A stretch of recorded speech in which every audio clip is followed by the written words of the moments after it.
Chapter 1. Herr Joseph Giebenrath, jobber and middleman, possessed no laudable or peculiar traits distinguishing him from his fellow townsmen. Like the majority, he was endowed with a sturdy and healthy body, a knack for business and an unabashed, heartfelt veneration of money, not to mention a small house and garden, a family plot in a cemetery, a more or less enlightened if threadbare attachment to the church, an appropriate respect for God and the authorities, and blind submission to the inflexible laws of bourgeois respectability. Though no teetotaler, he never drank to excess. Though engaged in more than one questionable deal, he never transgressed the limits of what was legally permitted. He despised those poorer than himself as have-nots and those wealthier as show-offs. He belonged to the Chamber of Commerce and every Friday went bowling at the Eagle. He smoked only cheap cigars, reserving a better brand for after dinner and Sundays. In every respect, his inner life was that of a Philistine. The sensitive side of his personality had long since corroded and now consisted of little more than a traditional rough-and-ready family sense, pride in his only son, and an occasional charitable impulse toward the poor. His intellectual gifts were limited to an inborn canniness and dexterity with figures.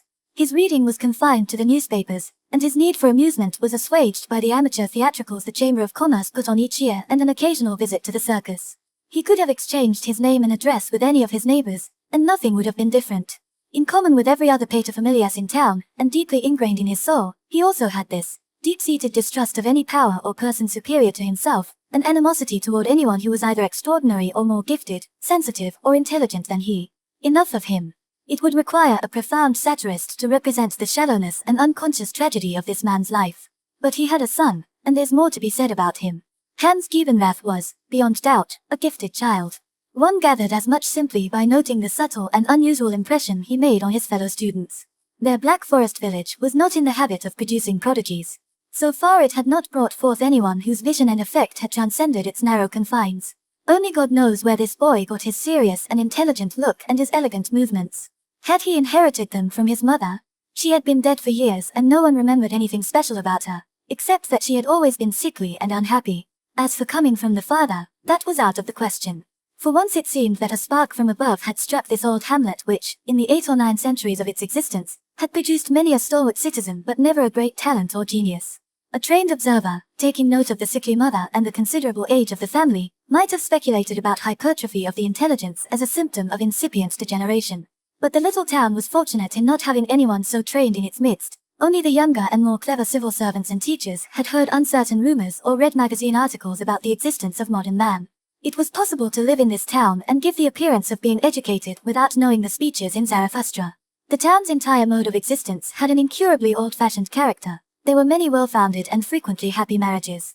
The long-established and well-to-do citizens, many of whom had risen from the rank of artisan to manufacturer within the last 20 years, doffed their hats to the officials and sought their company, but behind their backs spoke of them as pen-pushers and poor bureaucrats. Yet they had no higher ambition for their sons than a course of study that would enable them to become civil servants. Unfortunately, this was almost always a pipe dream, because their offspring often had great difficulty getting through grammar school and frequently had to repeat the same form. There was unanimous agreement about Hans Giebenrath's talents, however. Teachers, principal, neighbors, pastor, fellow students, and everyone else readily admitted that he was an exceptionally bright boy, something special. Thus his future was mapped out, for in all of Swabia there existed but one narrow path for talented boys, that is, unless their parents were wealthy. After passing the state examination, he could enter the theological academy at Moorbrunn, then the seminary at Tübingen, and then go on to either the minister's pulpit or the scholar's lectern. Year after year 3 to 4 dozen boys took the first steps on this safe and tranquil path, thin, overworked, recently confirmed boys who followed the course of studies in the humanities at the expense of the state, 8 or 9 years later embarking on the second and longer period of their life when they were supposed to repay the state for its munificence. The state examination was to be held in a matter of weeks. This annual hecatomb, during which the state took the pick of the intellectual flower of the country, caused numerous families in towns and villages to direct their sighs and prayers at the capital. Hans Giebenrath was the only candidate our little town had decided to enter in the arduous competition. It was a great but by no means undeserved honor. Every day, when Hans completed his classwork at 4 in the afternoon, he had an extra Greek lesson with the principal. At 6, the pastor was so kind as to coach him in Latin and religion. Twice a week, after supper, he received an extra math lesson from the mathematics teacher. In Greek, next to irregular verbs, special emphasis was placed on the syntactical connections as expressed by the particles. In Latin the onus rested on a clear and pithy style and, above all, on mastering the many refinements of prosody. In mathematics the main emphasis was on especially complicated solutions. Arriving at these solutions, the teacher insisted, was not as worthless for future courses of study as might appear, for they surpassed many of his main subjects in providing him with the basis for sober, cogent, and successful reasoning. In order that Hans' mind not be overburdened and his spiritual needs not suffer from these intellectual exertions, he was allowed to attend confirmation class every morning, 1 hour before school. The catechism and the stimulating lessons by rote introduced into the young soul a refreshing whiff of religious life. Unfortunately, Hans lessened the potential benefit of these revivifying hours by concealing in his catechism surreptitious lists of Greek and Latin vocabulary and exercises, and devoting the entire hour to these worldly sciences. His conscience was not so blunted that he did not feel uneasiness and fear, for when the deacon stepped up to him, or even called on him, he invariably flinched, and when he had to give an answer, he would break into a sweat and his heart would palpitate. Yet his answers were perfectly correct, as was his pronunciation, something which counted heavily with the deacon. The assignments that accumulated from lesson to lesson during the course of the day he was able to complete later in the evening, at home, in the kindly glow of his lamp. These calm labors, under the aegis of these peaceful surroundings, a factor to which the classroom teacher assigned a particularly profound and beneficial effect, usually were not completed before 10 o'clock on Tuesdays and Saturdays, on other days not before 11 or 12. Though his father grumbled a little about the immoderate consumption of kerosene, he nonetheless regarded all this studying with a deep sense of personal satisfaction. During leisure hours on Sundays, which, after all, make up a seventh part of our lives, Hans had been urged to do outside reading and to review the rules of grammar. Everything with moderation, of course. Going for an occasional walk is necessary and does wonders, the teacher said. If the weather is fine, you can even take a book along and read in the open. You'll see how easy and pleasant it is to learn that way. Above all, keep your chin up. So Hans kept his chin as high as he could, and from that time on used his walks for studying. He could be seen walking quietly and timorously, with a night-worn face and tired eyes. What do you think of Gibenrather's chances? He'll make it, won't he? The classroom teacher once asked the principal. He will, he most certainly will, exclaimed the principal joyously. He's one of the extra bright ones. Just look at him. He's the veritable incarnation of intellect. During the last week, this intellectualization of the boy had become noticeable. Deep-set, uneasy eyes glowed dimly in his handsome and delicate face. Fine wrinkles, signs of troubled thinking, twitched on his forehead, and his thin, emaciated arms and hands hung at his side with the weary gracefulness reminiscent of a figure by Botticelli. The time was close at hand. Tomorrow morning he was to go to Stuttgart with his father and show the state whether he deserved to enter the narrow gate of the academy. He had just paid the principal a farewell visit.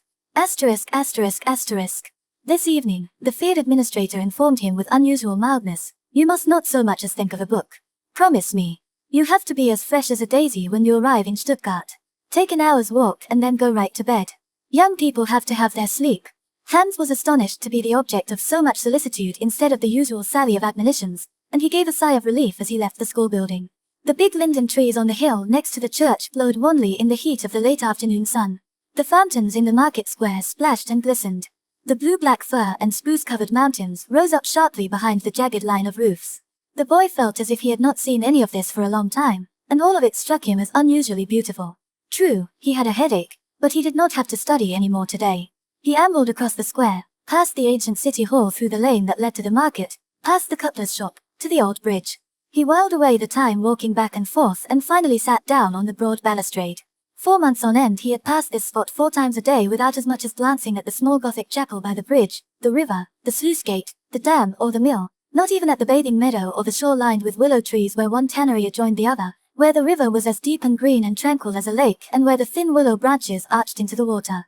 He remembered how many hours, how many days and half-days he had spent here, how often he had gone swimming or dived, rowed, and fished here. Yes, fishing. He had almost forgotten what it was like to go fishing, and one year he had cried so bitterly when he'd been forbidden to, on account of the examination.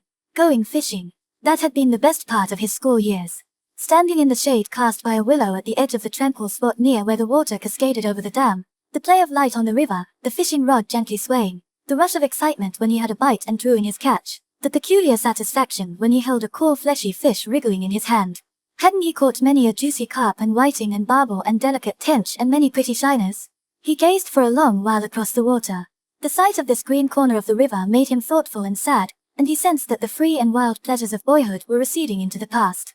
He pulled a hunk of bread from his pocket, divided it, rolled pellets of various sizes and tossed them into the water. They sank and the fish snapped at them. First the minnows and grayling came and devoured the smaller pieces, pushing the larger ones in front of them in zigzags. Then a somewhat larger whiting swam up cautiously, his dark back hardly distinguishable from the bottom, sailed around the pellet thoughtfully, suddenly let it disappear in his round mouth. A warm dampness rose from the lazily flowing river. A few light-colored clouds were dimly reflected in the green surface. The circular saw could be heard whining at the mill, and the sound of water rushing over both dams flowed together into a deep sonorous roar. Hans' thoughts went back to the recent Sunday on which he had been confirmed and during which he had caught himself going over the conjugation of a Greek verb amidst the solemn festive occasion. He noticed that at other times recently his thoughts had become jumbled. Even in school he invariably thought of the work just completed or just ahead, but never what he had to do that very moment. Well, that was just perfect for his exam. Distracted he rose, undecided where to go next. He was startled when he felt a strong hand grasp his shoulder and a deep, friendly voice say, "Hello, Hans, you'll walk away with me, won't you?" That was Flake, the shoemaker, at whose house he used to spend a few hours each evening, though he had neglected him for some time now. Hans joined him presently, however, without paying very close heed to what the devout pietist was saying. Flake spoke of the examination, wished Hans good luck, and offered encouragement, but the real point of his speech was to communicate his firm belief that the examination was only an external and accidental event, which it would be no disgrace to fail. "This could happen to the best of us," he said, "and if it should happen to Hans he ought to keep in mind that God has a master plan for each and every soul and leads it along a path of his choosing." Hans felt a bit queer whenever he was with Flake. He respected him and his self-assured and admirable way of life, but everyone made so much fun of the pietists that Hans had even joined in the laughter, though frequently against his own better judgment. Besides, he felt ashamed of his cowardice. He had been avoiding the shoemaker for some time, because he asked such pointed questions. Since Hans had become the teacher's pet and grown a bit conceited as a result, Master Flake had looked at him oddly, as if to humiliate him. Thus the well-intentioned guide had gradually lost his sway over the boy's soul.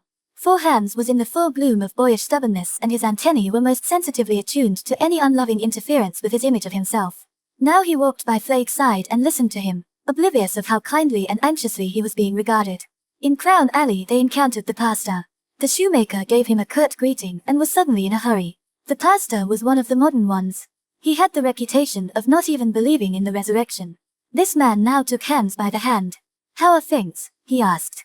"You must be glad now that everything is almost over and done with." "Oh yes, I'm pleased about that." "Well, just take care of yourself. You know that we have high hopes for you. Especially in Latin I expect you to do well." "But what if I fail?" Hans suggested shyly. "Fail?" The good man stopped short. "Failing is absolutely out of the question. Completely impossible." "What an idea. I just mean it's a possibility. After all, it isn't, Hans. It just isn't. Don't even think of it. And now give my regards to your father and take heart." Hans watched him walk off. Then he turned around to see where the shoemaker had gone. What was it he had said? Latin wasn't all that important, provided your heart was in the right place and you trusted in God. A lot of help he was. And now the pastor, too, of all people. He couldn't possibly look him in the face again, if he failed. Feeling depressed, he arrived home and went into their small garden. Here stood a rotting summer house in which he had once built a rabbit hutch and raised rabbits for 3 years. Last fall they had been taken from him, on account of the examination. There had been no time left for distractions. Nor had he been in the garden itself for some time. The empty rabbit cage looked dilapidated. The small wooden water wheel lay bent and broken by the conduit. He thought back to the time when he had built these things and had fun with them. Even that lay 2 years back, an eternity. He picked up the small wheel, tried to bend it back into shape, but it broke completely and he flung it over the wall. Away with the stuff, it was all long over and done with. Then he suddenly remembered August, his friend from school, who had helped him build the wheel and cage. Whole afternoons they had played here, hunted with his slingshot, lain in ambush for cats, built tents, and eaten raw turnips for supper. Then all the studying had left him no time. August had dropped out of school a year ago and become apprenticed to a mechanic. Since then, he had come over to see Hans only twice. Of course, he too had less free time than before. Cloud shadows hastened across the valley. The sun stood near the mountain edge. For just a second the boy felt like flinging himself to the ground and weeping. Instead he fetched the hatchet from the shed, swung it wildly with his thin arms, and smashed the rabbit hutch. The board splintered, nails bent with a crunch, and a bit of mildewed rabbit feed from last year fell on the ground. He lashed out at it all as though this would crush his longing for the rabbits and for August and for all the— Chapter 3.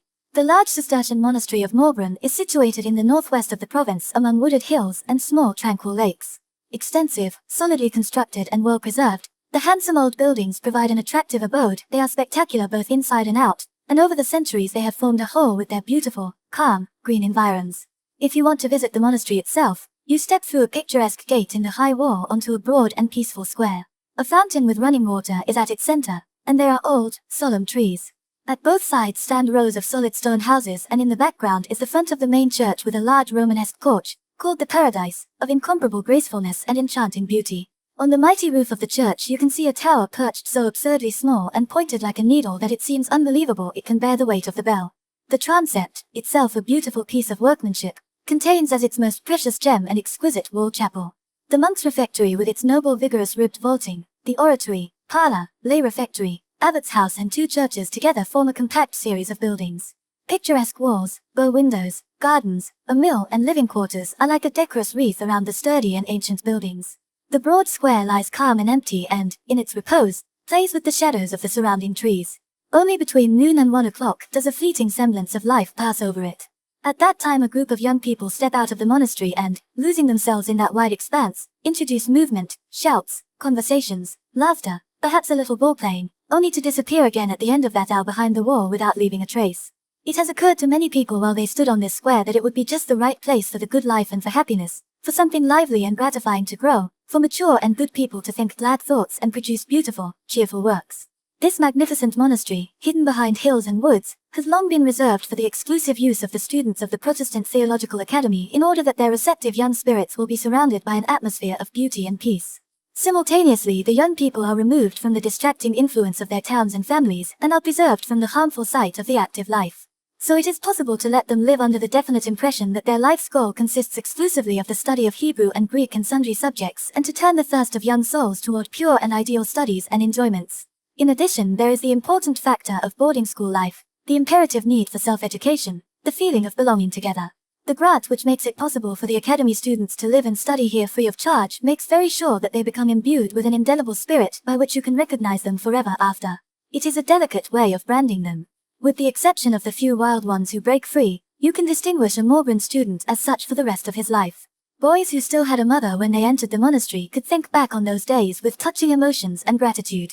Hans Giebenrath was not one of these. His mother's absence did not move him in the least, but he was in a position to observe scores of other mothers and this made a curious impression on him. In the wide corridors with their rows of built-in closets, the so-called dormitories, there stood any number of chests and baskets which the owners and their parents were busy unpacking or stacking with their odds and ends. Everyone had been assigned one of these numbered closets and a numbered bookstall in his study room. Sons and parents knelt on the floor while unpacking. The proctor pranced like a prince among them, freely dispensing advice left and right.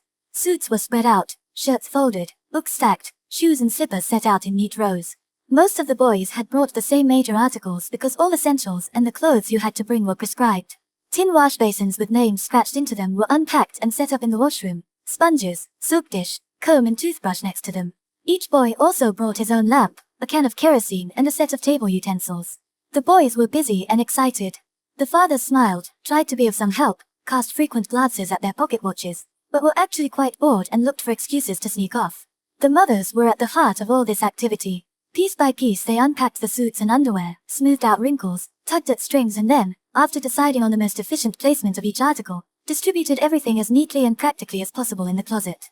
Admonitions, advice, and tender remarks accompanied this flow of laundry. You'll have to take extra care of your shirts. They cost $3.50 apiece. You should send the laundry home every 4 weeks by rail. If you need it in a hurry, send it parcel post. The black hat is for Sundays only. A comfortably fat woman sat perched on top of a high chest teaching her son the art of sewing on buttons. If you become homesick, another mother was saying, all you have to do is write. And remember, it's not so long until Christmas. A pretty woman, who was still quite young, took a last look at her son's overstuffed closet and passed her hand lovingly over the piles of linen, jackets, and pants. When she was done with this, she began to caress her son, a broad-shouldered, chubby-cheeked boy who was ashamed and tried to fend off his mother. He laughed with embarrassment and then, so as not to appear touched, stuck both hands in his pockets. Their leave-taking seemed to affect the mother much more strongly than her son. With other students just the opposite was the case.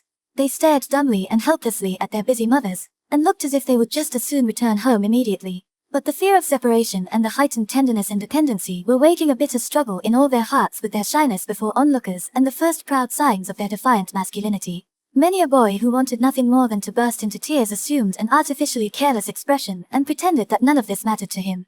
The mothers, noticing this, merely smiled. Most boys, in addition to essentials, had also brought a number of luxury articles. A sack full of apples, a smoked sausage, a basket of baked goods, or something on that order would appear from their chests. Many had brought ice skates. One skinny, sly-looking fellow drew everyone's attention to himself when he unpacked a whole smoked ham, which he made no attempt to conceal. It was easy to tell which boys had come straight from home and which had been to boarding school before. Yet even the latter, it was obvious, were excited and tense. Herr Giebenrath helped his son unpack and set about it in an intelligent and practical fashion. He was done earlier than most other parents, and for a while he stood bored and helpless beside Hans. Because everywhere he could see fathers instructing and admonishing, mothers consoling and advising, sons listening in rapt bewilderment, he thought it was only fitting that he too should start Hans out in life with a few golden words of his own. He reflected for a long time and walked in awkward silence beside his son until he suddenly opened fire with a priceless series of pious clichés, which Hans received with dumb amazement. That is, until he saw a nearby deacon break out in an amused smile over his father's speech. Then he felt ashamed and drew the speaker aside. Agreed, you'll be a credit to the good name of the family. You'll obey your superiors. Of course. His father fell silent and breathed a sigh of relief. Now he began to get seriously bored. Hans, too, began to feel lost. He looked with perplexed curiosity through the window down into the quiet cloister, where old-fashioned peace and dignity presented a curious contrast to the life upstairs. Then he glanced timidly at his fellow students, not one of whom he knew so far. His Stuttgart examination companion seemed not to have passed, despite his clever gulping in Latin. At least Hans could see him nowhere around. Without giving it much real thought, Hans inspected his classmates. They were as similar in kind and number as their accoutrements, and it was easy to tell farmers' sons from city boys, the well-to-do from the poor. The sons of the truly wealthy of course entered the academy only rarely, a fact that let you make an inference about their pride, the deeper wisdom of their parents, or about the innate talent of their children, as the case might be. Nonetheless, a number of professors and higher officials, remembering their own years at the monastery, sent their sons to Malbran.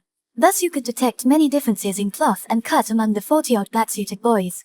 What differentiated them even more clearly from one another were their manners, dialects, and bearing.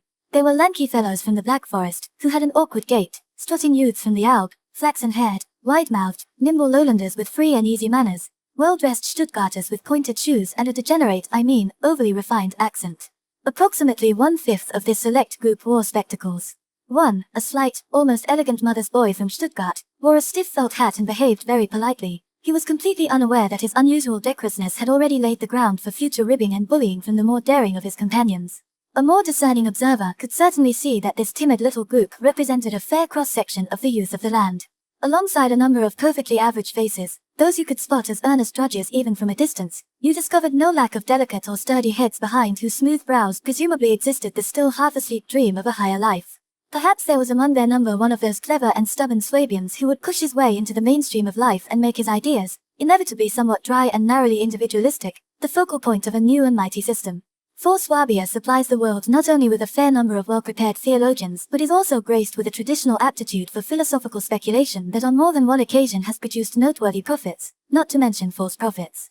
And so this productive land, whose politically great tradition has long since passed, still exerts its influence on the world if only through the disciplines of theology and philosophy. You will also find that the people in general are endowed with an age-old taste for beautiful form and for poetry that from time to time has given birth to poets and versifiers of the first order. Nothing specifically Swabian could be observed in the outward customs and furnishings of the academy in Malbran. On the contrary, side by side with the Latin names left over from the time when it had served as a monastery, a number of new classical labels had been affixed. The students' rooms were labeled Forum, Hellas, Athens, Sparta, Acropolis, and the fact that the last and smallest was called Germania seemed to signify a good reason for transforming the Germanic present, if possible, into a Greco-Roman utopia. Yet even these designations were merely decorative. Hebrew names would have been just as scholastically appropriate. As chance would have it, the study called Athens was allotted not to the most articulate and free-spirited boys but to a handful of honest dullards. Sparta did not house warriors or ascetics, but a bunch of happy-go-lucky students who lived off campus. Hans Giebenrath and 9 other pupils were assigned to Hellas. Contrary to his expectations, a surprisingly strange feeling gripped his heart when he entered this cool, sparse dormitory with the 9 others for the first time and lay down in his narrow schoolboy's bed. A big kerosene lamp dangled from the ceiling. You undressed in its red glow. At 9:45 it was extinguished by the proctor. There they lay now, one bed beside the other, between every second bed a stool with clothes on it. Along one of the pillars hung the cord which rang the morning bell. 2 or 3 boys who knew each other from home whispered timidly among themselves, but not for long. The others were strangers and each lay slightly depressed and deathly quiet in his bed. You could hear those who were asleep breathing deeply, or one would suddenly lift an arm and the linen rustled. Hans could not fall asleep for a long time. He listened to his neighbor's breathing and after a while heard a strangely anxious noise coming from a bed 2 away from his. Someone was weeping, his blanket pulled over his head, and Hans felt oddly affected by these moans which seemed to reach him from a remote distance. He himself did not feel homesick though he missed his quiet little room. He only felt a slight dread of such an uncertain and novel situation and of his many new companions. It was not yet midnight and everyone in the hall had fallen asleep. The young sleepers lay side by side in their beds, their cheeks pressed into striped pillows, sad and stubborn, easygoing and timid boys vanquished by the same sweet, sound rest and oblivion. Above the old pointed roofs, towers, bow windows, turret, battlements and Gothic arcades there rose a pale half-moon and its light lodged in cornices, on window ledges, poured over Gothic windows and Romanesque gateways and trembled pale golden in the generous bowl of the cloister's fountain. A few stripes and spots of yellowish light fell through 3 windows into Hella's sleeping quarters and kept the slumbering boys neighborly company, just as it had accompanied the dreams of generations of monks. Asterisk, asterisk, asterisk. Next day, in the oratory, the boys were solemnly received into the academy. The teachers were dressed in their frock coats, the headmaster gave an address, the students sat wrapped in thought in their chairs and stole an occasional glance at their parents, sitting way in the back. The mothers looked with pensive smiles at their sons, the fathers sat very erect, followed the speech closely and looked serious and determined. Proud and praiseworthy feelings and high hopes swelled in their breasts and it did not occur to a single one of them that this day he was selling his child for a financial advantage. At the end of the ceremony one student after the other was called by name, stepped up and was accepted into the academy with a handshake by the headmaster and was pledged that, provided he behaved himself, he would be duly sheltered and cared for by the state for the rest of his days. It did not occur to any of the boys, nor to their fathers, that all this would perhaps not really be free. Much more serious and moving was the moment when they took leave of their departing parents. These were now disappearing, some on foot, some by coach, others in any kind of transportation they had been able to arrange in the rush. For a long time handkerchiefs continued to flutter in the mild September air until finally the forest swallowed up the last of the travelers and the boys returned to the monastery in a gently pensive mood. So, the parents have left, said the proctor. Now they began to look each other over and become acquainted. First, of course, the boys within each room. Inkpots were filled with ink and the lamps with kerosene, books and notebooks were laid out. They all tried to make themselves at home in their new rooms, a process during which they kept eyeing each other with curiosity, started their first conversations, asked each other where they were from, what school they had attended, and kept reminding each other of the state examination through which they had sweated together. Groups formed around certain desks and entered into extended conversations. Here and there a boyish laugh ventured forth, and by evening the roommates were better acquainted than passengers at the end of a long voyage. 4 of Hans' companions in Hellas made an outstanding impression, the rest were more or less above average. First there was Otto Hartner, the son of a Stuttgart professor, a talented, calm, self-assured boy with perfect manners. He was tall, well-proportioned, well-dressed and impressed the room with his firm and decisive manner. Then there was Karl Hamel, the son of a mayor of a small village in the Swabian Alb. It took some time to get to know him for he was full of contradictions and would drop his seemingly phlegmatic attitude only rarely. Yet when he did he would become impassioned, extroverted and violent, but not for long. Then he would crawl back into his shell and there was no telling whether he was merely being cagey or a truly dispassionate observer. A striking though less complicated person was a Hermann Heilner, a Black Forest boy from a good home. It became apparent the first day that he was a poet and aesthete and it was rumored that he had written his German exam composition in hexameters. His talk was abundant and vivacious. He owned a good violin and seemed to be exactly what he was on the surface, a youthful combination of sentimentality and light-headedness. Less obvious was a certain depth of character. He was precocious in body and soul and even now made tentative sallies in directions that were entirely his own. However, Hella's most unusual occupant was Emil Lucius, a secretive, flaxen-haired little fellow as tough, industrious and ascetic as an old peasant. Despite his slight and immature build and features, he did not give the impression of being a boy but had something altogether grown up about him, as though he were completed and nothing could any longer be changed. The very first day, while the others were bored, or gabbed, Lucius sat calm and relaxed over a grammar, his thumbs plugged in his ears, and studied away as if he had lost years to make up for. This sly and reticent fellow's tricks were not discovered for some time, but then he was unmasked as such a crafty cheapskate and egoist that his perfection in these vices gained him a kind of respect, or at least acceptance by the boys. He had evolved a cunning system of usury whose fine points were revealed only by degrees and aroused genuine astonishment. The first step in this program occurred every morning, when Lucius appeared as either the first or last person in the washroom so as to be able to use someone else's soap or towel, or both, in order to conserve his own. In that way he contrived to make his own towel last from 2 to 3 weeks. However, the students were supposed to change their towels once a week, and each Monday the head proctor personally oversaw this transaction. Therefore Lucius hung a clean towel on his nail on Monday morning only to take it away again at noon, fold it neatly, replace it in his closet and hang the clean old towel back on the nail. His soap was an especially hard brand and it was difficult to use much of it at any one time. Thus one bar would last him months. Lucius' appearance, however, suffered no neglect. He always looked well groomed, his hair neatly combed and parted, and he took exemplary care of his linen and clothes. Once the boys were done in the washroom, they went to breakfast, which consisted of a cup of coffee, a lump of sugar and a roll. Most of them did not consider this very rich fare, for young people tend to have a considerable appetite after 8 hours of sleep. Lucius was perfectly satisfied, saved his daily lump of sugar and always found takers, 2 lumps for a penny, or a writing pad for 25. It follows that he preferred to work in the light of his roommates' lamps in order to conserve his own supply of expensive kerosene. Not that he was the child of poor parents. On the contrary, they were really quite well off. For as a rule it is the case that the children of impoverished parents don't know how to save and economize, but always need exactly as much as they happen to have and don't know what it means to put something aside. However, Lucius' system not only extended to the realm of tangible goods and personal ownership, in intellectual matters too he sought to gain an advantage whenever he could. Yet he was clever enough never to forget that intellectual property has only relative value. Therefore he concentrated his efforts on those subjects whose assiduous cultivation might bear fruit in a future examination, while he was satisfied with middling grades in the rest of his subjects. Whatever he learned and accomplished he would evaluate only as it compared with the achievements of his fellow students. If he had had the choice, he would have preferred to come in first in class with half as much knowledge than come in second with double the amount. Therefore you could see him working in the evening undisturbed by the noise his roommates made while they played, and the occasional glance he threw in their direction was without envy, even cheerful, for if all the others were as industrious as he, his efforts would not have proved worthwhile. No one held these tricks and dodges against the sly little grind. But like all who exaggerate and seek excessive profit, it was not long before he made a fool of himself. As all instruction in the academy was free of charge, it occurred to Lucius to take advantage of the situation by taking violin lessons. Not that he had had previous instruction or an ear or aptitude or even enjoyed music, but he decided it would be possible to learn to play the violin the way you could learn to master arithmetic and Latin. He had heard music might be of use to his career and that it made you popular, and in any case, it cost nothing, for the academy even provided a practice violin. Herr Haas, the music instructor, was ready to throw a fit when Lucius came and asked to take violin lessons. For Haas knew him only too well from the singing class, where Lucius' efforts proved highly amusing to the rest of the students but brought him, the instructor, close to despair. He sought to dissuade Lucius from this project, yet Lucius was not someone easily dissuaded. He put on a delicate and modest smile, invoked his rights and declared his passion for music to be overpowering. Thus Lucius was given the worst practice violin, received 2 lessons a week, and practiced each day for 1/2 hour. However, after he had practiced once, his roommates informed him it was the last time, and forthwith forbade him his merciless scraping in their presence.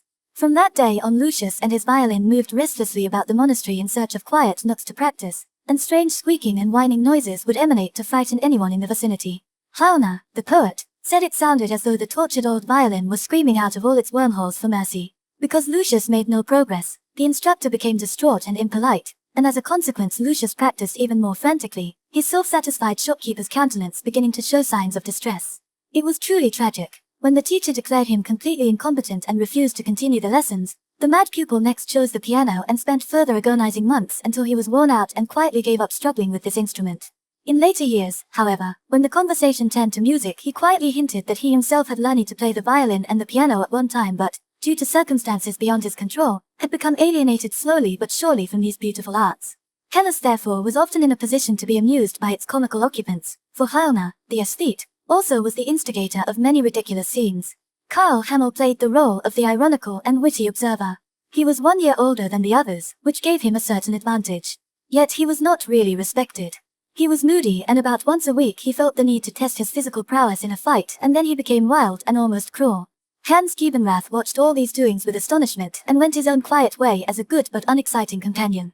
He was industrious, almost as industrious as Lucius, and he enjoyed the respect of all his roommates with the exception of Hauna, who had hoisted a banner proclaiming himself a light-hearted genius and would occasionally mock Hans for being a grind. These rapidly growing boys got along very well, on the whole, even if the nightly roughhousing the dormitory led to occasional excesses. For everyone was eager to feel mature and to justify the unaccustomed mister with which the teachers honored them for their good behavior and scholarly seriousness. They all looked back on their grammar school days with as much disdain as university students on their high school days. But every so often unadulterated boyishness would break through the dignified facade and assert its rights. At those times the dormitory would resound with the uproar of rushing feet and boyish oaths. For a teacher at such an institution, it ought to be an instructive and delicious experience to observe how such a horde of boys, after it has lived together for several weeks, begins to resemble a chemical mixture in which drifting clouds and flakes compact, dissolve again and reform until a number of firm configurations result. After the first shyness has been overcome and after they have all become sufficiently acquainted, there begins a mingling and searching. Groups form and friendships and antipathies become evident. Boys who had been schoolmates before or who came from the same region would link up only rarely. Most boys were on the lookout for new acquaintances, town boys for farm boys, mountain boys for lowlanders, all in accordance with a secret longing for variety and completion. The young beings groped around indecisively for what suited them best, and out of the awareness of sameness grew the desire for differentiation, and in some cases awakened for the first time the growing germ of a personality out of its childhood slumber. Indescribable little scenes of affection and jealousy took place, grew into pacts of friendship or into declared and stubborn animosities and ended, as the case might be, in a tender relationship with long walks or in wrestling and boxing matches. Hans did not engage outwardly in any of these activities. Karl Hamel had made him an explicit and stormy offer of his friendship. Hans had shied back, startled. Thereupon Hamel at once became friends with a boy from Sparta. Hans remained alone. A powerful longing made the land of friendship glow with alluring colors on the horizon and drew him quietly in that direction. Only his shyness held him back. The gift for entering into an affectionate relationship had withered during his motherless childhood and any demonstration of feelings filled him with horror. Then there was his boyish pride and last but not least his merciless ambition. He was not like Lucius, he was genuinely interested in knowledge, but he resembled Lucius in that he sought to disassociate himself from everything that might keep him from his work. So he remained anchored to his desk but pined with jealousy when he watched how happy their friendship made the others. Karl Hamel had not been the right one, but if someone else were to approach him and vigorously seek to win his friendship, he would respond gladly. Like a wallflower he stayed in the background waiting for someone to fetch him, someone more courageous and stronger than himself to tear him away and force him into happiness. Because their schoolwork, especially Hebrew, kept everyone busy, the first weeks passed in a great rush. The many small lakes and ponds that abound in the Morbrun region reflected the late autumn sky, discolored ash trees, birches and oaks and long twilight evenings. 4 storms romped through beautiful forests cleaning the dried leaves off the branches, and a light hoar frost had fallen several times. The poetic Hermann Heilner had vainly sought to find a congenial friend, and now he roamed every day during free hour through the forests by himself, showing a particular liking for a melancholy brown pond surrounded by reeds and overhung with dried tree crowns. This sad and beautiful forest nook proved immensely attractive to his lyrical temperament. Here he dreamily traced circles in the water with a sprig, read Lenor's reed songs, and reclining on the reeds themselves, contemplated the autumnal theme of dying and the transience of all living matter while the falling leaves and the wind sighing through the stark trees added gloomy chords.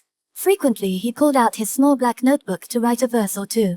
He was doing precisely that one overcast afternoon in late October when Hans Giebenrath, also by himself, happened on the same locale. He saw the fledgling poet sitting on the narrow boardwalk of the small sluice gate, notebook in lap, a sharpened pencil stuck pensively in his mouth. An open book lay by his side. Slowly Hans stepped closer. "Hello, Heilner. What are you doing there?" "Reading Homer. And you, Giebenrath, my boy? Do you think I don't know what you're up to?" "Well, you're writing a poem, of course." "You think so?" "Certainly. Have a seat." Giebenrath sat down next to Heilner on the board, let his legs dangle over the water, and watched one brown leaf and then another spiral down through the cool stillness and settle inaudibly on the water's brownish mirror. "I must say it's sad here," Hans blurted out. Yes. Both of them had lain down on their backs. They saw little else of their autumnal surroundings but a few slanting treetops and the light blue sky with its drifting cloud islands. "What beautiful clouds," Hans said, gazing on high. "Yes, Giebenrath," Heilner sighed. "If only we could be clouds like that." "What then?" "Then we would sail along up there, over woods, villages, entire provinces and countries like beautiful ships."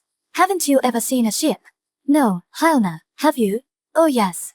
"My God, you don't understand any of this if all you can do is study and be a drudge. So you think I'm a grind?" "I didn't say that. I'm not as silly as you think by a long shot. But go ahead, tell me about your ships." Heilner turned around on his stomach, almost falling in the water in the process. Now he looked at Hans, his hands propping up his chin. "I saw ships like that," he went on the Rhine during vacation. "One Sunday there was music on the ship, at night, and colored lanterns. The lights were reflected in the water and we sailed downstream with the music. Everyone was drinking Rhine wine and the girls wore white dresses." Hans listened without replying but he had closed his eyes and saw the ship sail through the night with music and red lights and girls in white dresses. Heilner went on, "Yes, things were certainly different then. Who knows anything about things like that around here?" All these bores and cowards who grind away and work their fingers to the bone and don't realize that there's something higher than the Hebrew alphabet. You're no different. Hans kept silent. This Hauna fellow certainly was a strange one. A romantic, a poet. As everyone knew, he worked hardly at all and still he knew quite a bit. He knew how to give good answers, and at the same time despised his learning. We're reading Homer, he went on in the same mocking tone, as though the Odyssey were a cookbook. 2 verses an hour and then the whole thing is masticated word by word and inspected until you're ready to throw up. But at the end of the hour the professor will say, notice how nicely the poet has turned this phrase. This has afforded you an insight into the secret of poetic creativity, just like a little icing around the airists and particles so you won't choke on them completely. I don't have any use for that kind of Homer. Anyway, what does all this old Greek stuff matter to us? If one of us ever tried to live a little like a Greek, he'd be out on his tail. And our room is called Hellas. Pure mockery. Why isn't it called waste paper basket or monkey cage or sweatshop? All this classical stuff is a big fake. He spat into the air. Were you working on a poem before? Hans now asked. Yes. About what? Here, about the pond and four. Can I see it? No, it's not finished. But when it's finished? Sure, if you want to. The two got up and slowly walked back to the monastery. There, have you actually noticed how beautiful that is? Hauna said as they passed the paradise. Halls, bow windows, cloisters, refectories, Gothic and Romanesque, all of it rich with artistry and made with an artist's hand. And who is all this magic for? For a few dozen boys who are poor and are supposed to become pastors. The state seems to be swimming in it. Hans thought about nothing but Hauna for the rest of the afternoon. What an odd fellow. Hans' worries and desires simply did not exist for him. He had thoughts and words of his own, he lived a richer and freer life, suffered strange ailments and seemed to despise everything around him. He understood the beauty of the ancient columns and walls, and he practiced the mysterious and unusual art of mirroring his soul in verse and of constructing a semblance of life for himself out of his imagination. He was quick and untamable and had more fun in a day than Hans in an entire year. He was melancholy and seemed to relish his own sadness like an unusual condition, alien and delicious. That very evening Hauna treated the entire room to a performance of his checkered and striking personality. One of their companions, a show-off and mean-spirited fellow by the name of Otto Wenger, picked a quarrel with him. For a short while Hauna stayed calm, witty and superior, then he let his impulse carry him away and he gave Wenger a slap in the face. At once the two became passionately and inextricably entangled, drifted and tumbled like a rudderless ship in fits and jerks and half-circles through Hellas, along walls, over chairs, across the floor, neither saying a word, gasping, fuming and foaming at the mouth. The roommates watched this with critical expressions, avoiding the tangle of arms and legs, salvaging their legs, desks and lamps, awaiting the outcome eagerly and with high expectations. After several minutes Hauna rose, not without some effort, freed himself and just stood there breathing heavily. He looked mutilated, his eyes were red, his collar torn and he had a hole in his pants knee. His opponent was about to renew his onslaught but Hauna just crossed his arms and said haughtily, I won't go on if you want, go ahead, hit me. Otto Wenger left cursing. Hauna leaned against his desk, fiddled with his lamp, plunged his hands in his pants pockets and seemed to fall into a reflective far-off mood. Suddenly tears broke from his eyes, one after the other, more and more. This was unheard of. For crying was beyond doubt considered the most despicable thing an academy student could do. And Hauna did nothing to try to conceal it. He did not leave the room, he simply stood there, his face pale from the exertion, looking at the lamp. He did not wipe his tears, did not even take his hands out of his pockets. The others stood around him, curiosity and malice in their faces until Hauna planted himself in front of him and said, Hey, Hauna, aren't you ashamed of yourself? The tearful Hauna slowly looked around, like someone who has just awakened from a deep sleep. Feel ashamed in front of you? Then he said loud and derisively, No, my friend. He wiped his face, smiled angrily, blew out his lamp and left the room. Hans Giebenrath had not moved from his desk during the entire incident and only glanced in astonishment at Hauna. 15 minutes later, he dared to go look for him.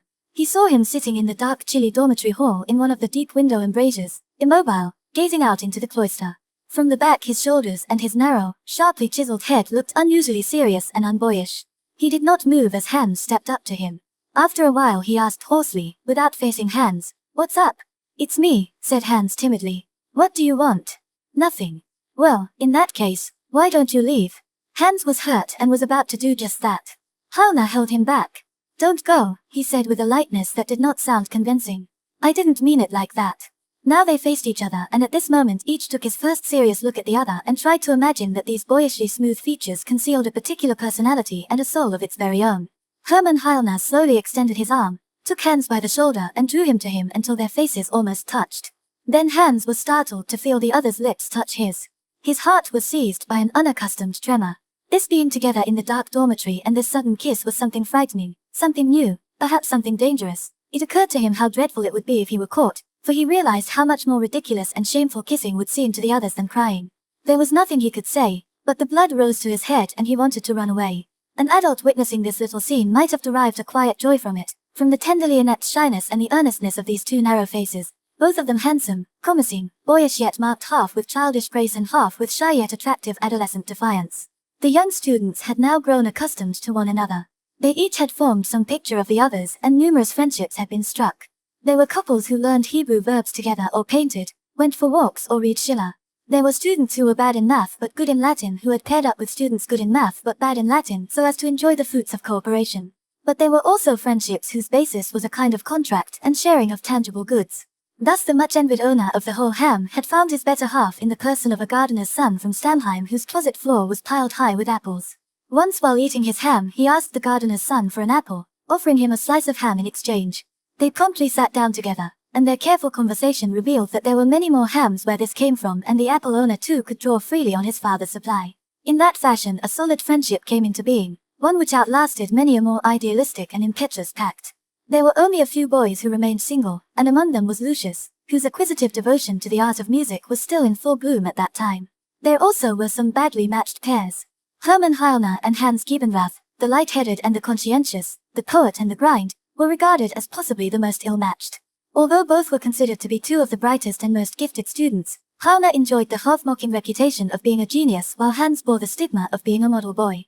Still, since everyone else was preoccupied with his own friendship, these two were left pretty much to themselves. Despite these personal interests and experiences, their schoolwork did not receive short shrift. On the contrary, school was rather the main part alongside which Lucius' music, Heilner's poetry and all pacts, transactions and occasional fights played a minor and diversionary role. Especially Hebrew kept all of them on their toes. The peculiar ancient language of Jehovah, an uncouth, withered and yet secretly living tree, took on an alien, gnarled and puzzling form before the boys' eyes, catching their attention through unusual linkages and astonishing them with remarkably colored and fragrant blossoms. In its branches, hollows and roots lived friendly or gruesome thousand-year-old ghosts, fantastically fearsome dragons, lovely naive girls and wrinkled sages next to handsome boys and calm-eyed girls or quarrelsome women. What had sounded remote and dreamlike in the Lutheran Bible was now lent blood in its true and coarse character, as well as a voice and an old, cumbersome but tenacious and ominous life. That at least was the way it appeared to Heilner, who cursed the entire Pentateuch on the hour and still found more life and spirit in it than many a patient drudge who knew the entire vocabulary and pronounced everything correctly. In addition there was the New Testament where everything was more delicate, bright and intimate and whose language, though less ancient and profound and rich, was filled with an eager and imaginative young spirit. And there was the Odyssey whose vigorously sonorous, measured numbers gave an intimation of a vanished, clearly articulated and joyous life. Next to this the historians Xenophon and Livy disappeared or rather stood, as lesser luminaries, to the side, modest and almost pale in comparison.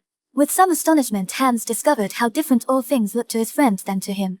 Nothing was abstract for Heilner, nothing he could not have imagined and colored with his fantasy. When this was impossible he turned away, bored. Mathematics, as far as he was concerned, was a sphinx charged with deceitful puzzles whose cold malicious gaze transfixed her victims, and he gave the monster a wide berth. The friendship between the two was an unusual one. For Heilner it was a delightful luxury, a convenience, or merely a quirk, whereas Hans cherished it like a proudly guarded treasure, but a treasure that could become a burden. Until recently Hans had always done his homework in the evening. Now Hermann, tired of studying, would come over to his desk, pull away his books and demand his attention. It got so bad that Hans, much as he liked his friend, actually trembled at his coming and would work hurriedly and with redoubled effort during the regularly scheduled study hours. The situation became even more difficult when Heilner began to oppose his industry with theoretical arguments. "That's hack work," he would announce. "You're not doing any of this work voluntarily but only because you're afraid of the teachers or of your old man. What do you get from being first or second in class? I'm 20th, and just as smart as any of you grinds." Hans was equally horrified to discover how Heilner treated his books. One day Hans had left his atlas in the lecture hall and since he wanted to prepare himself for an upcoming geography lesson he borrowed Heilner's. With disgust, he noted that entire pages had been dirted with pencil markings. The west coast of the Iberian Peninsula had been reshaped to form a grotesque profile with a nose reaching from Porto to Lisbon, the area around Cape Finisterre stylized into a curly coiffure while Cape St. Vincent formed the nicely twirled point of a beard. It was the same from page to page. The white backs of the maps were covered with caricatures and epigrams, nor was there a lack of ink spots. Hans was in the habit of treating his books like sacred objects, like jewels, and he considered such daring do as both a sacrilege and a heroic if criminal deed. At times it seemed as if Hans were merely a convenient plaything for his friend, let's say a kind of house cat, and Hans himself felt that occasionally. Yet Halna was truly attached to him because he needed him. He had to have someone who would listen quietly and eagerly when he delivered his revolutionary speeches about school and life in general. And he also needed someone to console him, someone in whose lap he could rest his head when he was depressed.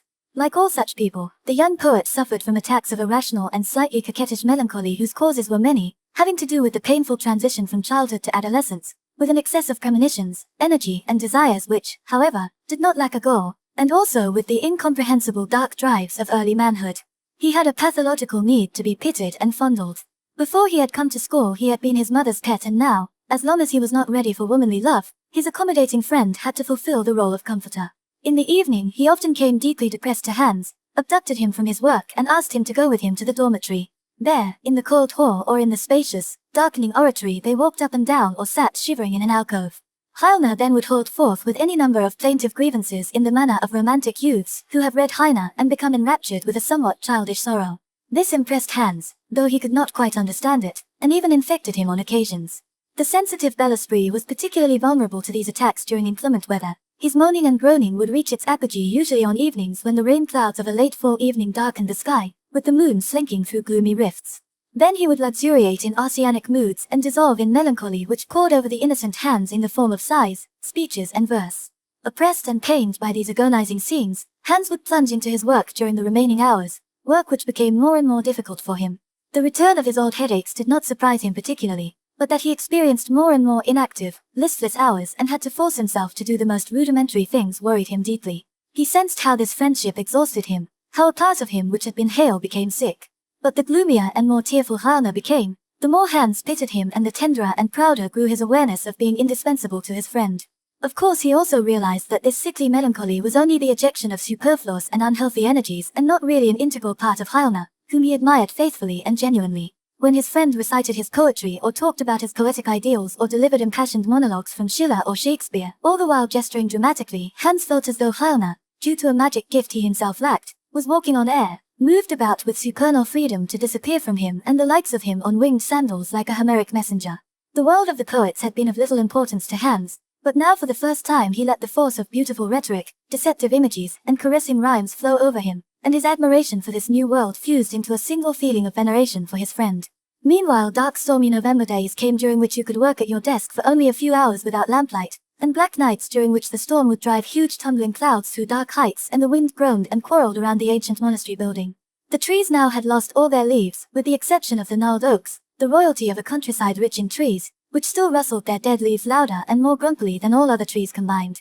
Heine was in a sour mood, and recently he had preferred not to sit with Hans but to give vent to his feelings on his violin in a remote practice room or to pick fights with his companions.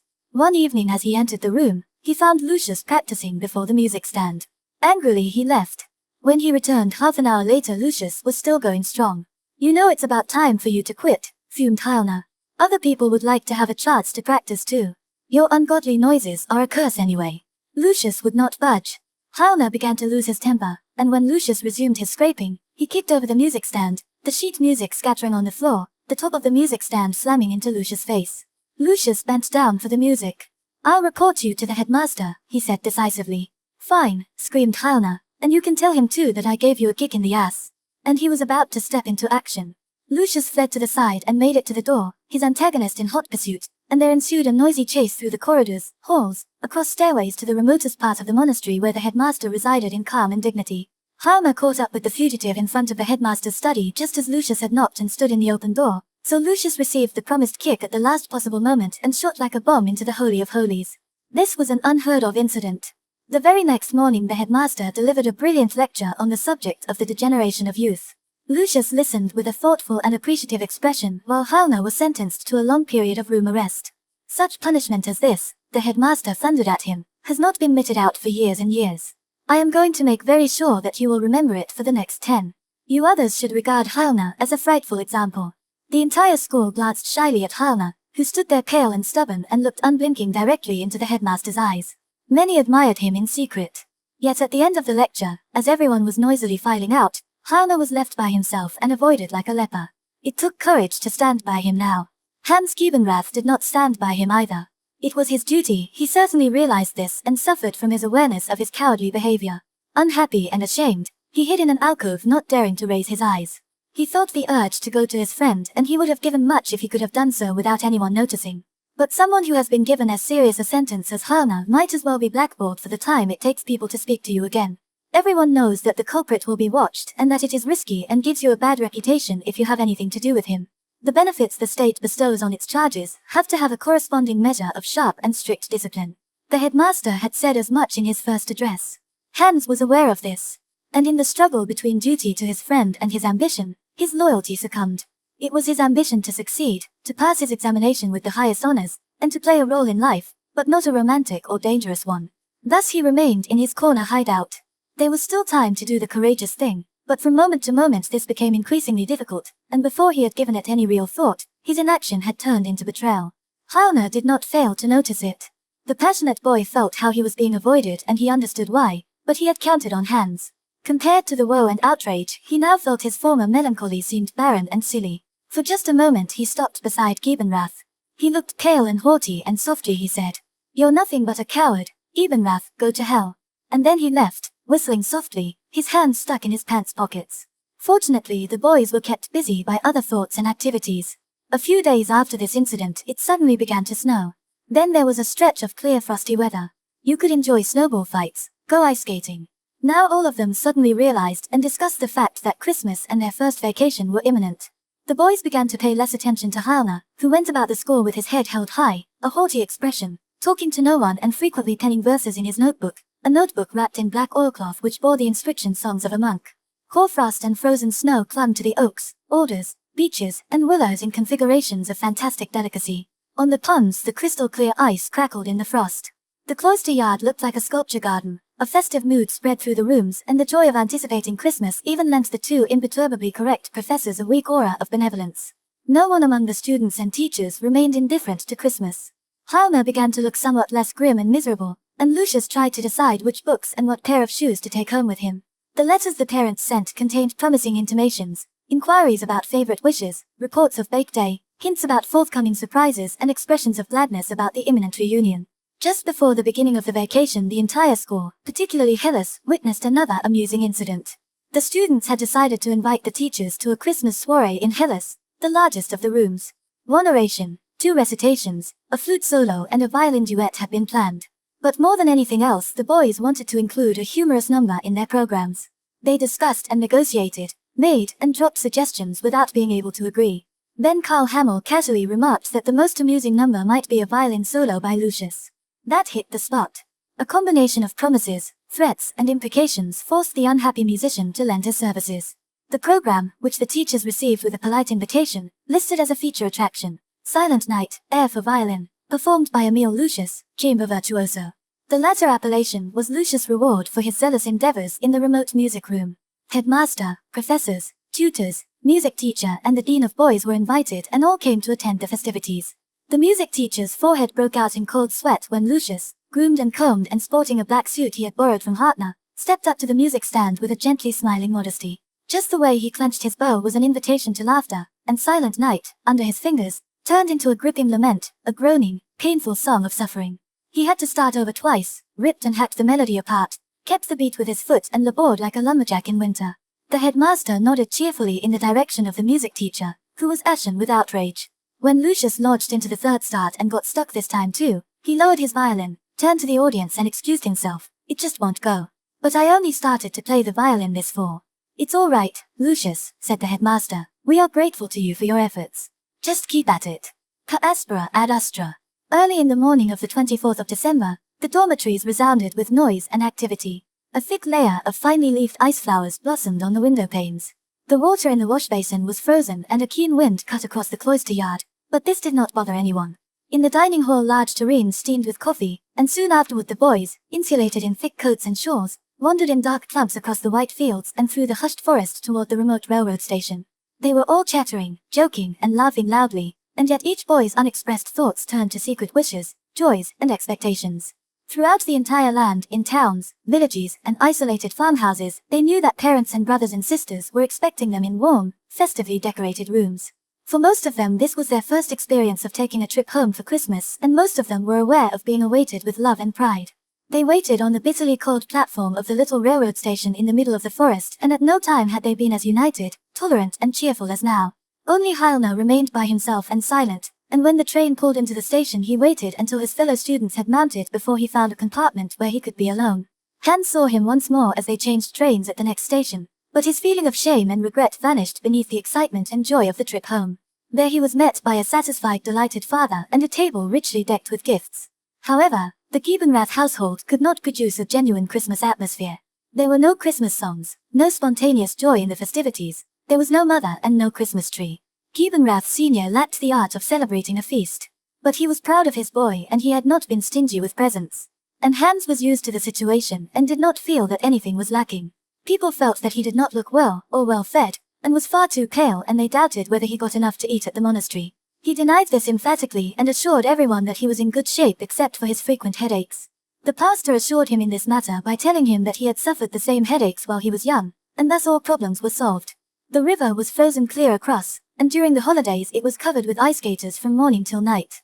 Hans spent almost every day entirely out of doors wearing a new suit and the green academy cap. He had outgrown his former schoolmates and lived in a much envied higher realm. Chapter 4. It is common knowledge that one or more students will drop out during the course of their 4 years at the academy. Occasionally one of them will die and be buried while the other students sing hymns, or be taken home with a quartet of friends. At other times a boy will run away or be expelled because of some outrageous misdemeanor. Occasionally, though rarely, and then only in the senior classes, it happens that a boy in despair will find an escape from his adolescent agonies by drowning or shooting himself. Hans' class, too, was to lose several of its members, and by a strange coincidence it happened that all of them had roomed in Hellas. One of the occupants of Hellas was a modest, flaxen-haired little fellow named Heindinger, whom they called Hindu. He was the son of a tailor from predominantly Catholic Aargau, and was so quiet that only his departure made people take notice of him, and even then not for long. As the desk neighbor of the parsimonious Lucius, Hindu had, in his own friendly and unassuming way, a little more to do with him than with the others, but he had no real friends. Not until they actually missed him did his roommates realize that they were fond of him as a good neighbor who had been undemanding and had represented a calm point in the often excited life of Hellas. One day in January he joined the ice skaters who were going out to cavort on the horse pond. He himself did not own a pair of skates and simply wanted to watch the others. Soon he began to feel the cold and stomped around the edge of the pond trying to keep warm. While doing so he began to run, lost his way, and came upon another little lake which, because of its warmer and stronger springs, had only a thin sheet of ice. As he stepped across it to go through the reeds, the ice broke, small and light though he was. Close to the edge, he struggled and screamed desperately and then sank unseen into the dark corners. No one noticed he was missing until the first lesson at 2 o'clock. "Where's Heindinger?" the tutor called out. No one answered. Someone go look for him in Hellas. But he was not to be found there either. He must be delayed somewhere. Let's begin the lesson without him. We are on page 47, verse 7. But I insist that there be no repetition of this sort of thing. You must be punctual. When the clock struck 3 and there still was no sign of Heindinger, the tutor became nervous. He sent for the headmaster, who immediately came to the lecture hall and went through a long series of questions. He then dispatched 10 students, a proctor and a tutor to search for Heindinger. Those who stayed behind were assigned a written exercise. Around 4 o'clock the tutor entered the hall without knocking and began whispering in the headmaster's ear. "Quiet, everyone," demanded the headmaster. The students sat stock-still in their benches and looked expectantly at him. "Your friend Heindinger," he went on more softly, "it appears has drowned in one of the ponds. Now you must go help find him. Professor Meyer will lead the way. Your orders are to follow and obey him and to do nothing on your own initiative." Shocked, whispering among themselves, they got underway with the professor in the lead. A couple of men from town with ropes, boards, and wooden poles joined the hurried procession. It was bitter cold and the sun was just about to slip behind the woods. Just as the small stiff body was recovered and placed on a stretcher in the snow-covered reeds, it became dusk. The students stood in disarray like frightened birds, staring at the corpse and rubbing their stiff, discolored fingers. Not until their drowned comrade was being carried before them on his stretcher were their numb hearts suddenly touched by dread. They smelled death as a deer smells hunters. Hans Giebenrath found himself walking next to his former friend, the poet Heilner, in that pitiful and freezing little group. They became aware of each other's proximity when they both stumbled over the same unevenness in the field. Perhaps it was the sight of death that overwhelmed and convinced them momentarily of the futility of all selfishness. In any case, when Hans saw his friend's pale face so near, he suddenly felt a deep, inexplicable ache and reached impulsively for his hand. But Hyalna drew back at once and cast an offended and angry look to the side. Then he dropped back to the very rear of the procession. At that point the other boy's heart trembled with woe and shame. As he stumbled on across the frozen wastes, there was nothing Hans could do to keep his tears from trickling down his ice-cold cheeks. He realized that there are certain sins and omissions beyond forgiveness and repentance, and it seemed to him that the stretcher bore not the tailor's little son but Hyalna, who now took all the pain and anger caused by Hans' faithlessness with him far into another world where people were judged not by their grades and examination marks and scholastic success but solely in accord with the purity or impurity of their consciences. When they reached the road, they proceeded swiftly to the main monastery, where the entire staff with the headmaster in the lead stood at attention for the dead Heindinger who, if he had been alive, would have quailed at the mere thought of such an honor. The teachers apparently regarded a dead student very differently from a living one. They realized for a fleeting moment how irrecoverable and unique is each life in youth, on whom they perpetrated so much thoughtless harm at other times. During the evening and all next day, the presence of the unassuming corpse continued to exert its spell.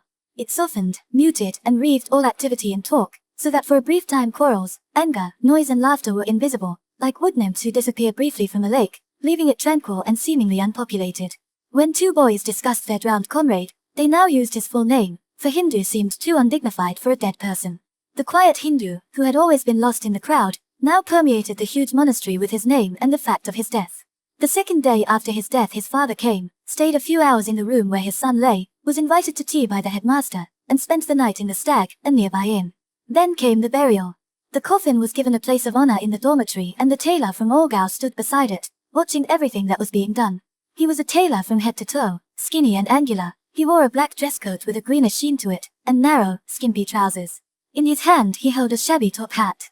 His small thin face looked grieved, sad and weak, like a penny candle in the wind. He was both embarrassed and overawed by the headmaster and the professors. At the last moment, just before the pallbearers picked up the coffin, the sorry little man stepped forward once more and touched the coffin lid with timid tenderness. He remained there, helplessly fighting his tears, standing in the large quiet room like a withered tree in the winter. It was sorrowful to behold how lost and hopeless and at the mercy of the elements he looked. The pastor took him by the hand and stayed at his side. The tailor put on his fantastically curved top hat and was the first to follow the coffin down the steps, across the cloister, through the old gate and across the white countryside toward the low churchyard wall. While singing hymns at the graveside, the students annoyed the music teacher by not watching his hand beating time. Instead they looked at the lonely, wind-blown figure of the little tailor who stood sad and freezing in the snow, listening with bowed head to the pastor's and headmaster's speeches, nodding to the students, and occasionally fishing with his left hand for a handkerchief in his coat without ever extracting it. I could not help imagining my own father standing there like that, Otto Hartner said afterward. Then they all joined in. Yes, I thought the same thing. Later on the headmaster brought Heindinger's father to Hellas. Was one of you particularly close to the deceased? The headmaster asked. At first no one volunteered and Hindu's father stared with misery and fear at the young faces. Then Lucia stepped forward and Heindinger took his hand, held it a while but did not know what to say and soon left again with a humble nod of the head. Thereupon he took leave of the monastery altogether. He had to travel a whole long day through the bright winter landscape before he reached his home where he could tell his wife in what sort of place their Carl lay buried. The spell that death had cast over the monastery was soon broken. The teachers were giving reprimands again, the doors were again being slammed and little thought if any was devoted to the former occupant of Hellas.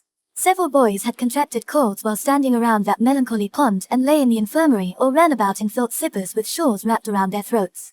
Hans Giebenrath had withstood the ordeal intact in health, but he looked older and more serious since the day of misfortune.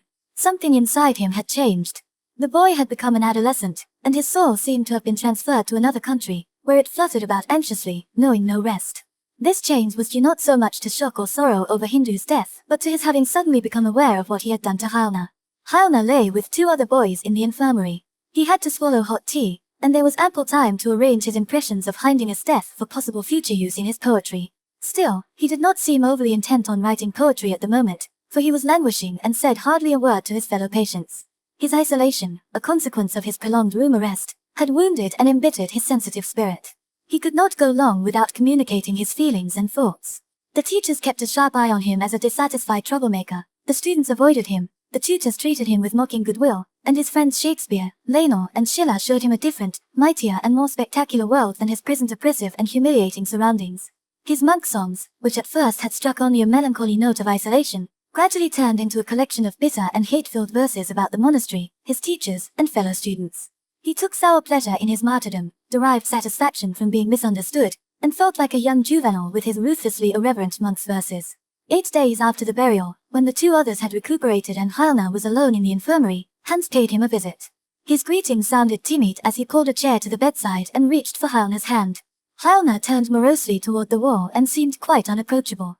But Hans refused to be put off. He held on to the hand he had grasped and forced his former friend to look at him. Hyalna looked at him with a sneer. "What are you after anyway?" Hans did not let his hand go. "You've got to listen to me," he said. "I was a coward at that time and I let you down. But you know what I'm like. I had made up my mind to stay at the top of the class and if possible to graduate at the head of it. You call me a grind. All right, perhaps that's true. But that was my kind of ideal. I just didn't know any better." Hyalna closed his eyes, and Hans continued in a very soft voice. "You see, I am sorry. I don't know whether you want to become my friend again, but you have to forgive me." Hyalna said nothing and did not open his eyes. Everything that was good and glad in him wanted to greet his friend with happy laughter, but he had become so used to playing a harsh and lonely role that he kept the appropriate mask on his face a while longer. Hans persisted. "You absolutely have to, Hyalna. I'd rather end up at the bottom of the class than have things go on like this. If you want, we can become friends again and show the others that we don't need them."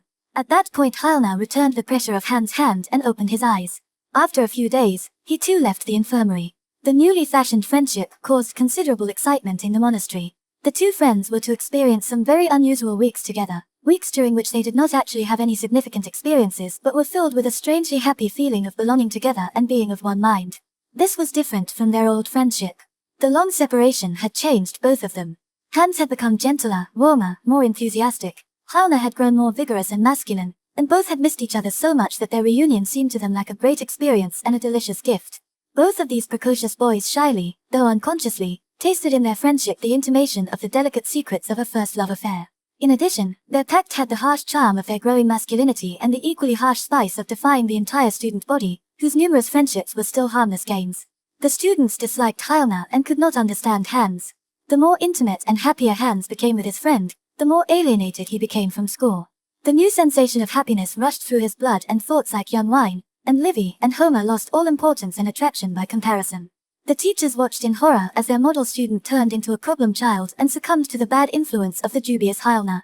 Teachers dread nothing so much as unusual characteristics in precocious boys during the initial stages of their adolescence. A certain streak of genius makes an ominous impression on them, for there exists a deep gulf between genius and the teaching profession.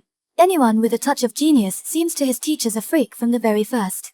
As far as teachers are concerned, they define young geniuses as those who are bad, disrespectful, smoke at 14, fall in love at 15, can be found at 16 hanging out in bars, read forbidden books, write scandalous essays, occasionally stare down a teacher in class, are marked in the attendance book as rebels, and are budding candidates for room arrest.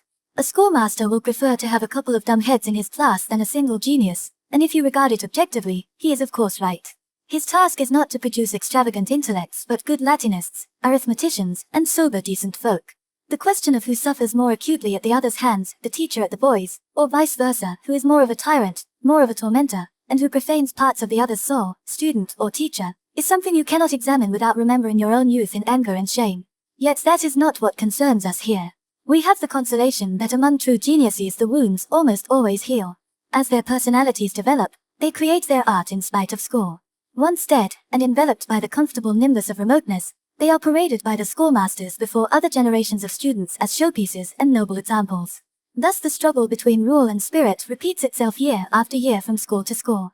The authorities go to infinite pains to nip the few profound or more valuable intellects in the bud. And time and again the ones who are detested by their teachers and frequently punished, the runaways and those expelled, are the ones who afterwards add to society's treasure. But some, and who knows how many, waste away with quiet obstinacy and finally go under. According to the good old school precept, as soon as these 2 strange young boys, Hans and Hyalna, came under suspicion, they were treated with redoubled harshness. Only the headmaster, who was proud of Hans as his most zealous student of Hebrew, made an awkward attempt to save him. He invited Hans to his study, the handsome and picturesque belvedere that had been the prior's quarters where, legend has it, Dr. Faustus, who came from the nearby town of Niflingen, long ago enjoyed his share of Elffinger wine. The headmaster was not a one-sided man, He did not lack insight and practical wisdom, and even possessed a certain measure of goodwill toward his charges whom he liked to call by their first names. His chief failing was a strong streak of vanity, which often let him give in to the temptation of performing little bravura acts on the lectern and did not permit him to suffer to see his own power and authority questioned. He could brook no interference, admit no mistakes. Thus boys who had no wills of their own, and those who were dishonest, got along famously with him. For the same reason, the strong-minded and honest ones had a very hard time of it because the merest hint of disagreement irritated him. He was a virtuoso in the role of fatherly friend with an encouraging look and a deeply moving tone of voice, and it was this role he was playing now. "Have a seat, Gibenrath," he said in a man-to-man tone, once he had given a vigorous handshake to the boy who had entered so timidly. "I'd like to have a word with you. But I can call you Hans, can't I?" "Please do, sir. You have probably noticed yourself that your work has not been quite up to par in the last few weeks, at least in Hebrew. Until a short while ago you probably were our best Hebraist. That's why it hurts me to notice such a sudden slackening off. Perhaps Hebrew doesn't give you as much pleasure as it used to." "Oh no, but it does, sir. Think about it a little. Things like that do happen. Perhaps your interest has switched to another subject." "No, it hasn't, sir. Really not." "Well, then we have to look for a cause elsewhere. Couldn't you help me find it?" "I don't know. I've always done my assignments." "Of course, my boy, of course. But differendum ist inter et inter. Naturally you've done your assignments. You didn't have much choice, did you? But you used to accomplish a great deal more than that. You worked harder, or at least you were more interested. And I am asking myself, why has your industry lapsed all of a sudden? You aren't sick, are you? No. Or do you have headaches? You don't look as well as you sometimes do." "Yes, I have headaches every so often." "Is the daily workload too much for you?" "Oh no, by no means." "Or are you doing outside reading? Be honest." "No, sir. I read hardly anything on the side. But then I don't quite understand, my dear boy. Something must be wrong somewhere. Will you promise me to make a little more of an effort?" Hans placed his hand in the outstretched right of the mighty man who regarded him with a benign and serious look. That's the way, my boy. Just don't let up or you'll get dragged beneath the wheel." As he pressed Hans' hand, the relieved boy headed for the door. Then he was called back. Chapter 5. Like a hamster, its cheeks distended by a store of provisions, Hans kept himself alive for a spell by drawing on his previously acquired knowledge. Then a painfully drawn-out death began, interrupted by brief ineffectual spurts whose utter futility made even Hans smile.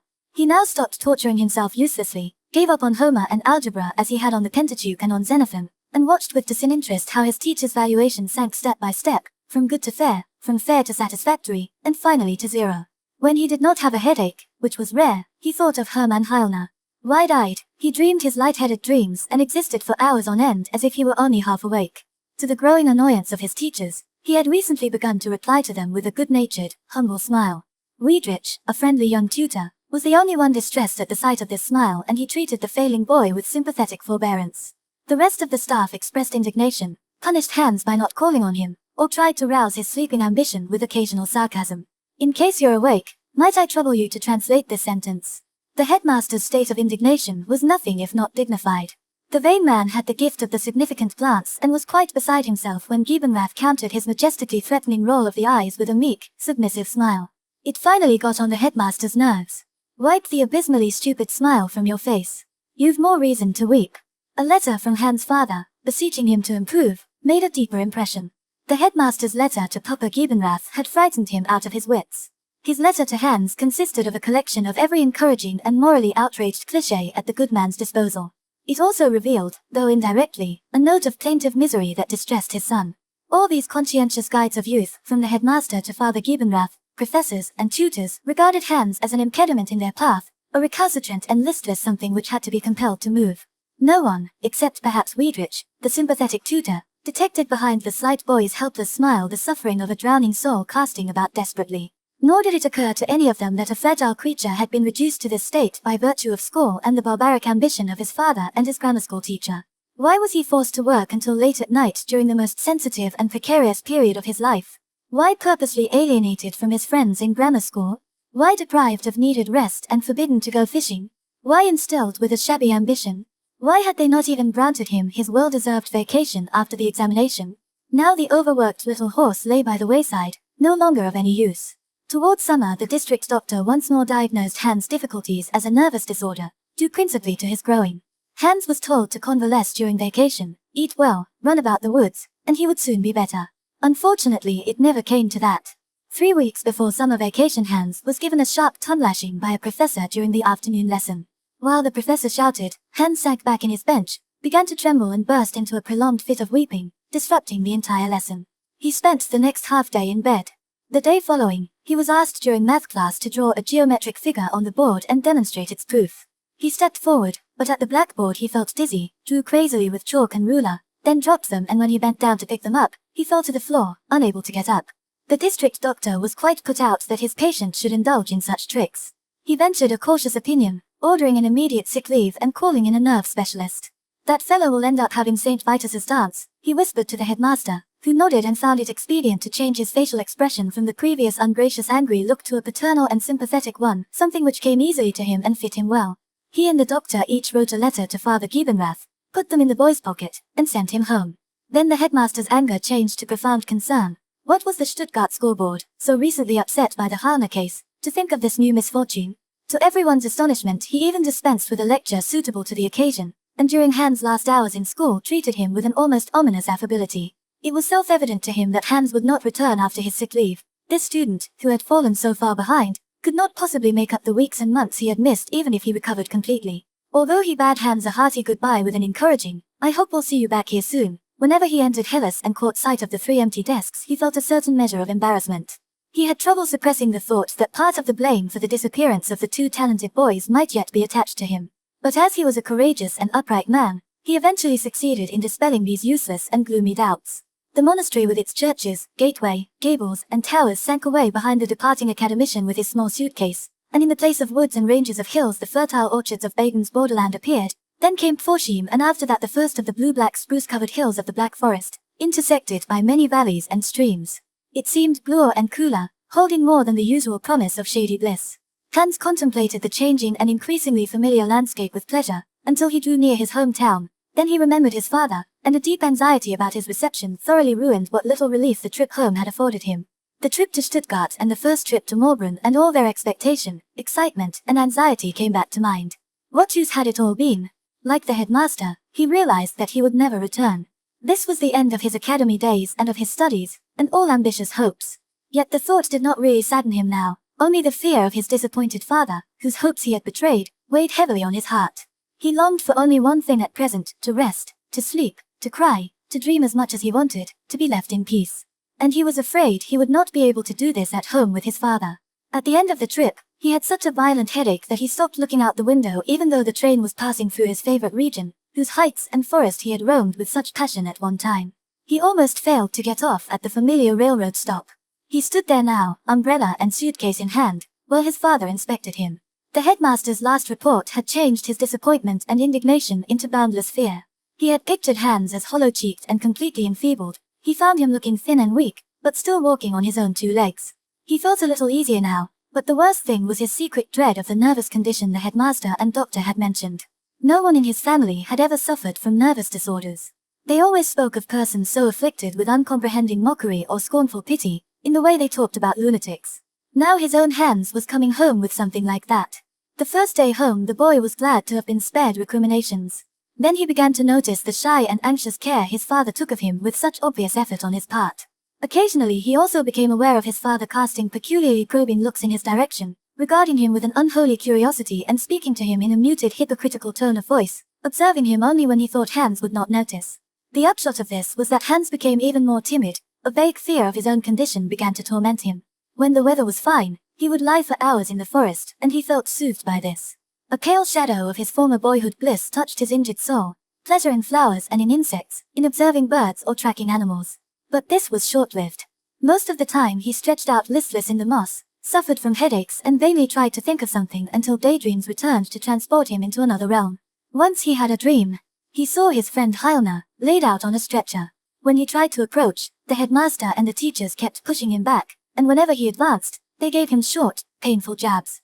The professors and tutors from the academy were not his only tormentors. The principal of the school and the Stuttgart examiners were also among them, all with embittered countenances.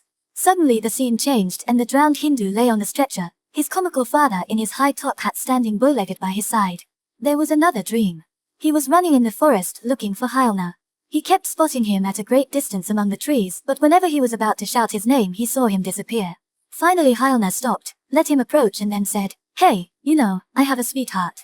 Then he broke out into a terribly loud laugh and disappeared in the undergrowth. In the same dream he saw a slim and handsome man alight from a boat, with tranquil, godlike eyes and peaceful hands, and he ran up to him. The scene dissolved and he tried to remember what it meant until the sentence in Mark came back to him.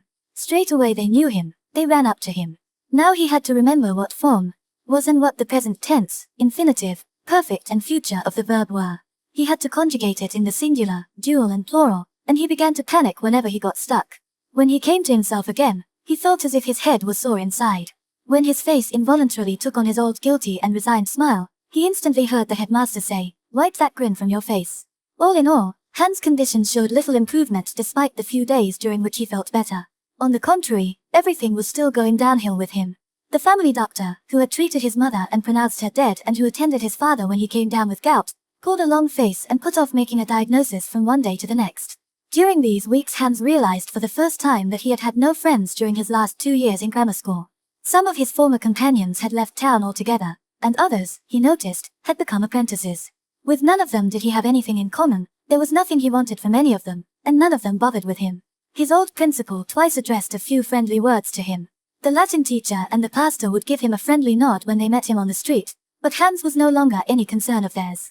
He was no longer a vessel which could be stuffed with all sorts of things, no longer fertile ground for a variety of seeds, he was no longer worth their time and effort.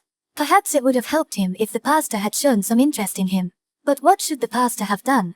What he was in a position to give knowledge, or at least the incentive to search for it, he had not withheld from the boy, and that was all he had to give.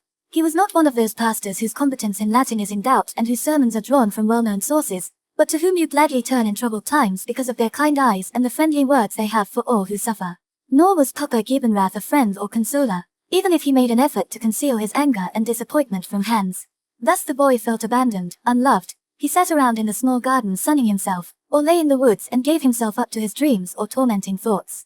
He was unable to find solace in reading because his eyes and head would begin to hurt as soon as he opened a book, and the ghost of his days at the academy and all his fears would return to haunt him, filling him with dreadful dreams during which he felt as if he were choking and being riveted by burning eyes. In these desperate and forlorn straits, another ghost approached the sickly boy in the guise of a treacherous comforter that gradually became familiar and indispensable, the thought of death. It was easy enough to obtain a gun or to attach a noose to a tree somewhere in the forest. The thought of death accompanied him on his daily walks. He inspected various quiet, lonely places until he finally chose one where it would be good to die. He designated this as the place where he would definitely end his life.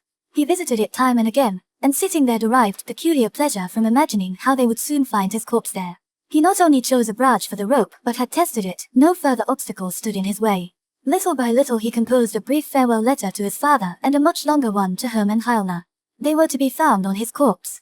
These preparations with their sense of purposefulness exerted a beneficial influence on his state of mind. Sitting under the fateful branch, he enjoyed many hours during which the pressure lifted from him and a feeling of almost joyous well-being overcame him.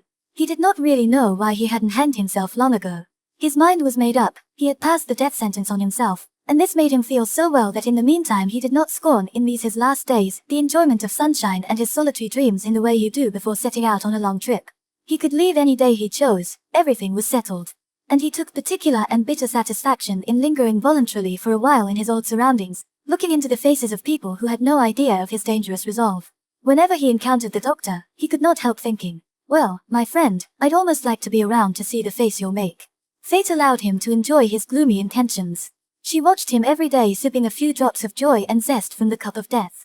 There might be precious little in store for this crippled young being, but nonetheless it must complete its appointed course and not leave this earth before having drunk a little deeper of life's bittersweet waters. Inescapable, oppressive images haunted him less and less frequently. He gave way to a weary feeling of capitulation, a painless and listless mood in which he saw hours and days pass, gazed blandly into the blue sky. At times he seemed to be sleepwalking, at others he seemed to be returning to childhood.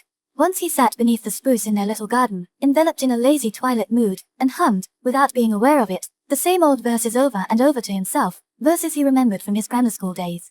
"Oh, I am so weary. Oh, I am so weak. Have no money in my wallet. And nothing in my satchel." He hummed it in the old accustomed manner and thought nothing of repeating the same verse 20 times over. But his father happened to be listening near the window, and was shocked. This pleasant and mindless sing-song was beyond his sober sensibility. He interpreted it, with a deep sigh, as a sign of hopeless mental decline. From that day on he watched his son even more anxiously. And his son, of course, noticed and suffered from this. Yet Hans still could not find the right moment to take the rope to the forest and put that strong branch to good use. Meanwhile the hottest time of year had set in, and now 12 months had passed since the examination and the summer holidays which followed. Every so often Hans thought back to those events, but without feeling any particularly strong emotion, he had become quite insensitive.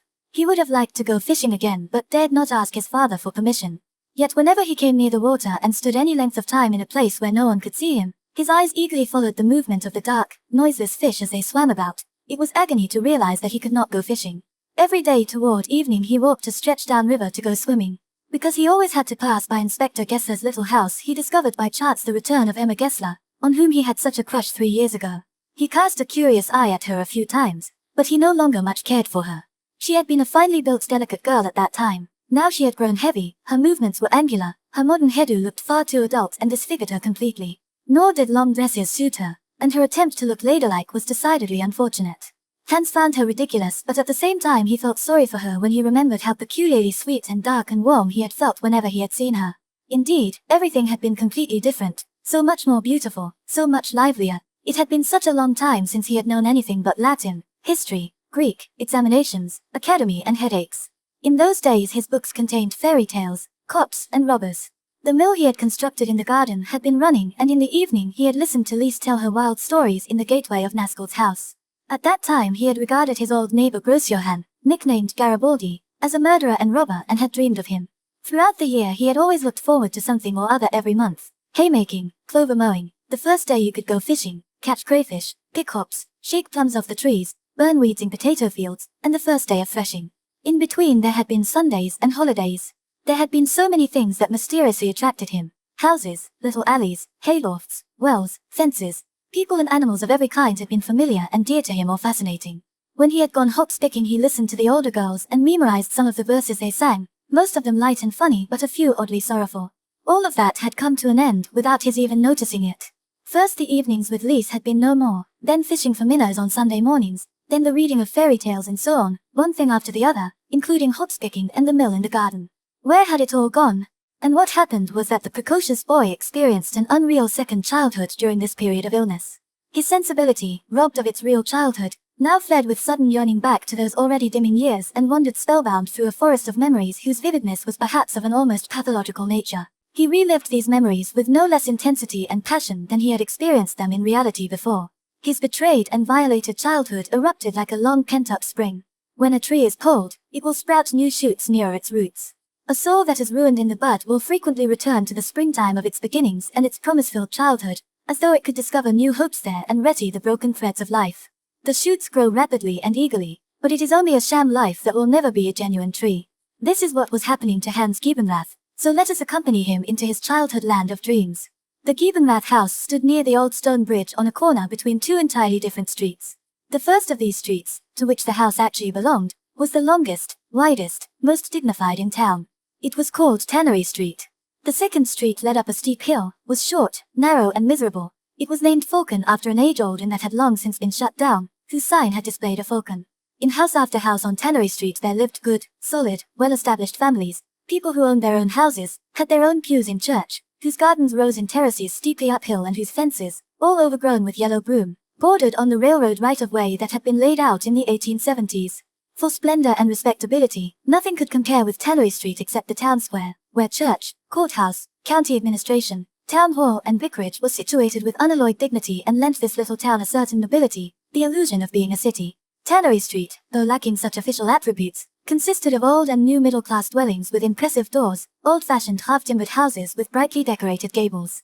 The entire street exuded a friendly atmosphere of well-lighted comfort, due in large part to the fact that it consisted of a single row of houses. The other side of the street was open, save for a wall, propped up by wooden pilings, behind which the river flowed. If Tannery Street was long, wide and spaciously dignified, Falcon was the opposite. Here stood warped gloomy houses with splotched and crumbling plaster, gables that lurched forward, broken and often patched windows and doors, crooked chimneys, leaky rain pipes. The houses deprived each other of room and light and the little alley was narrow, oddly twisted and cast in a perpetual gloom which rainstorms or dusk changed into damp darkness. Masses of wash always hung on lines and poles outside the windows. As small and miserable as the street was, hordes of people made their homes here, not even counting the subtenants and those who flocked there for the night. Every nook and cranny of these ill-shaped, aging houses was occupied. The street was densely populated and poverty, vice, and sickness were rank. If a typhus epidemic broke out, it would start here. If manslaughter were to occur, it would be here. And if something was stolen in town, people looked first in the Falcon. Peddlers had their lodgings there, among whom were Hot, the queer vendor of silver polish, and Adam Hittel, the scissors grinder, a man accused of every imaginable crime and vice. During his first years in school, Hans had been a frequent visitor in the Falcon. In the company of a dubious gang of flaxen-haired, ragged boys, he had listened to the notorious Lotta Fromala's tales of murder. She was divorced from a small innkeeper and had spent 5 years in prison. She had been a well-known beauty in her day, had had any number of lovers among the factory workers, and caused any number of scandals and knife fights. Now she lived alone and spent her evenings, after the factory closed, making coffee and telling stories. Her door was always open, and besides the wives and young workers, a horde of neighborhood children listened from the doorstep with a mixture of delight and terror. The water in the kettle boiled on the black stone hearth, a tallow candle burned nearby. It added its adventurous flickering to the blue flame from the little coal fire. Together they illuminated the overcrowded dark room and cast hugely enlarged shadows of the listeners on walls and ceilings, filling the room with ghostly activity. Hans made his first acquaintance with the brothers Finkenbein at the age of 8 and remained friends with them for almost a year, despite his father's strict prohibition. Dolf and Emil Finkenbein were the sharpest street boys in town. Famous for stealing cherries and apples and minor transgressions against the forestry laws, they were also expert in all kinds of tricks and pranks. On the side, they conducted a flourishing trade in bird eggs, lead pellets, young ravens, starlings and rabbits, and transgressed a town ordinance by leaving baited lines in the river overnight. They felt at home in every garden in town, for no fence was too sharply pointed, no wall so thickly crowned with broken glass that they could not easily scale it. Hans had become an even closer friend of Hermann Rechtenheil, who also lived in the Falcon. He was an orphan, a sickly, precocious and unusual child. Because one of his legs was shorter than the other, he could only hobble with the help of a stick and took no part in the street games. He was of slight build and had a pale, ailing face with a mouth prematurely bitter and a chin that was excessively pointed. He was an exceptionally dexterous and enthusiastic angler, a passion he communicated to Hans. Hans did not have a fishing license at that time, but they went anyway, secretly, to out-of-the-way spots. If hunting is a pleasure, then poaching, as everyone knows, is a supreme delight. The hobbled Rechtenheil taught Hans to pick the right rods, pleat horsehair, dye his lines, tie running knots and sharpen fishhooks. He taught him to watch for telltale weather signs, to observe the water and muddy it with white clay, select the right bait for fastening to his hook. He also taught him to distinguish the various kinds of fish, to listen for the fish and to keep the line at the proper depth. By wordless example, he communicated to Hans the delicate sense of when to pull in or let out the line. He vociferated against store-bought rods, floats and transparent lines and all other artificial paraphernalia, and he convinced Hans that there was no real fishing with tackle whose parts you had not put together yourself. Hans and the Finkenbein brothers had gone their separate ways after an angry quarrel. Hans' friendship with the quiet, lame Rechtenheil ended on a different note. One day in February, his friend crawled into a miserable little bed, after laying his crutch across his clothes on the chair, and passed away quickly and quietly. The Falcon forgot him immediately and only Hans cherished his memory for long. But this death by no means exhausted the fund of odd people that inhabited the Falcon. Who for instance didn't know Rotala, the former postman, fired for being an alcoholic, who now lay every week or so in the gutter, the cause of endless nightly uproars but otherwise as gentle as a child, always beaming with goodwill. He had given Hans a sniff from his oval snuff-box, accepted an occasional fish from him, fried them in butter and invited Hans to lunch. He was the proud owner of a stuffed buzzard with glass eyes, of an old music box that played old-fashioned dances in thin, delicate tones. And who for instance didn't know Porsche, the overaged mechanic, who always wore a tie even when he went barefoot. As the son of a strict rural teacher of the old school, he knew half the Bible by heart and could stuff your ears with sayings and moral aphorisms. But neither his tendency to moralize nor his snow-white hair kept him from flirting with all the girls or getting soused regularly. When he was good and high, he liked to sit on the curb by the Giebenrath house, addressing everyone by first names and showering them with proverbs. Hans Giebenrath, my good son, pray listen to what I have to tell thee. How saith Ecclesiasticus? Blessed is the man that has not sinned with his mouth and whose conscience hath not condemned him. As of the green leaves on a thick tree, some fall and some grow, so is the generation of flesh and blood, one cometh to an end and another is born. Well, now be off with you, you old scoundrel. In spite of all his Christian utterances, old Porsche was full of terrifying legends about ghosts and the like. He was familiar with the places they haunted and always teetered between belief and disbelief in his own stories. Generally he would launch one of them in an uncertain, boastful tone of voice, mocking both story and listener, but during the process of narration he began to hunch forward anxiously, His voice lost more and more volume and in the end became an insistent, uncanny whisper. What a number of ominous, obscurely alluring things this wretched little street contained. Locksmith Brendley lived there after his business failed, after his disheveled workshop went completely to pot. He sat half the day at his little window, gazing grimly out at the bustling alley. Occasionally when one of the filthy, ragged neighborhood children fell into his hands, he tortured it in a fit of malicious glee, called its ears and hair and pinched it until its whole body was black and blue.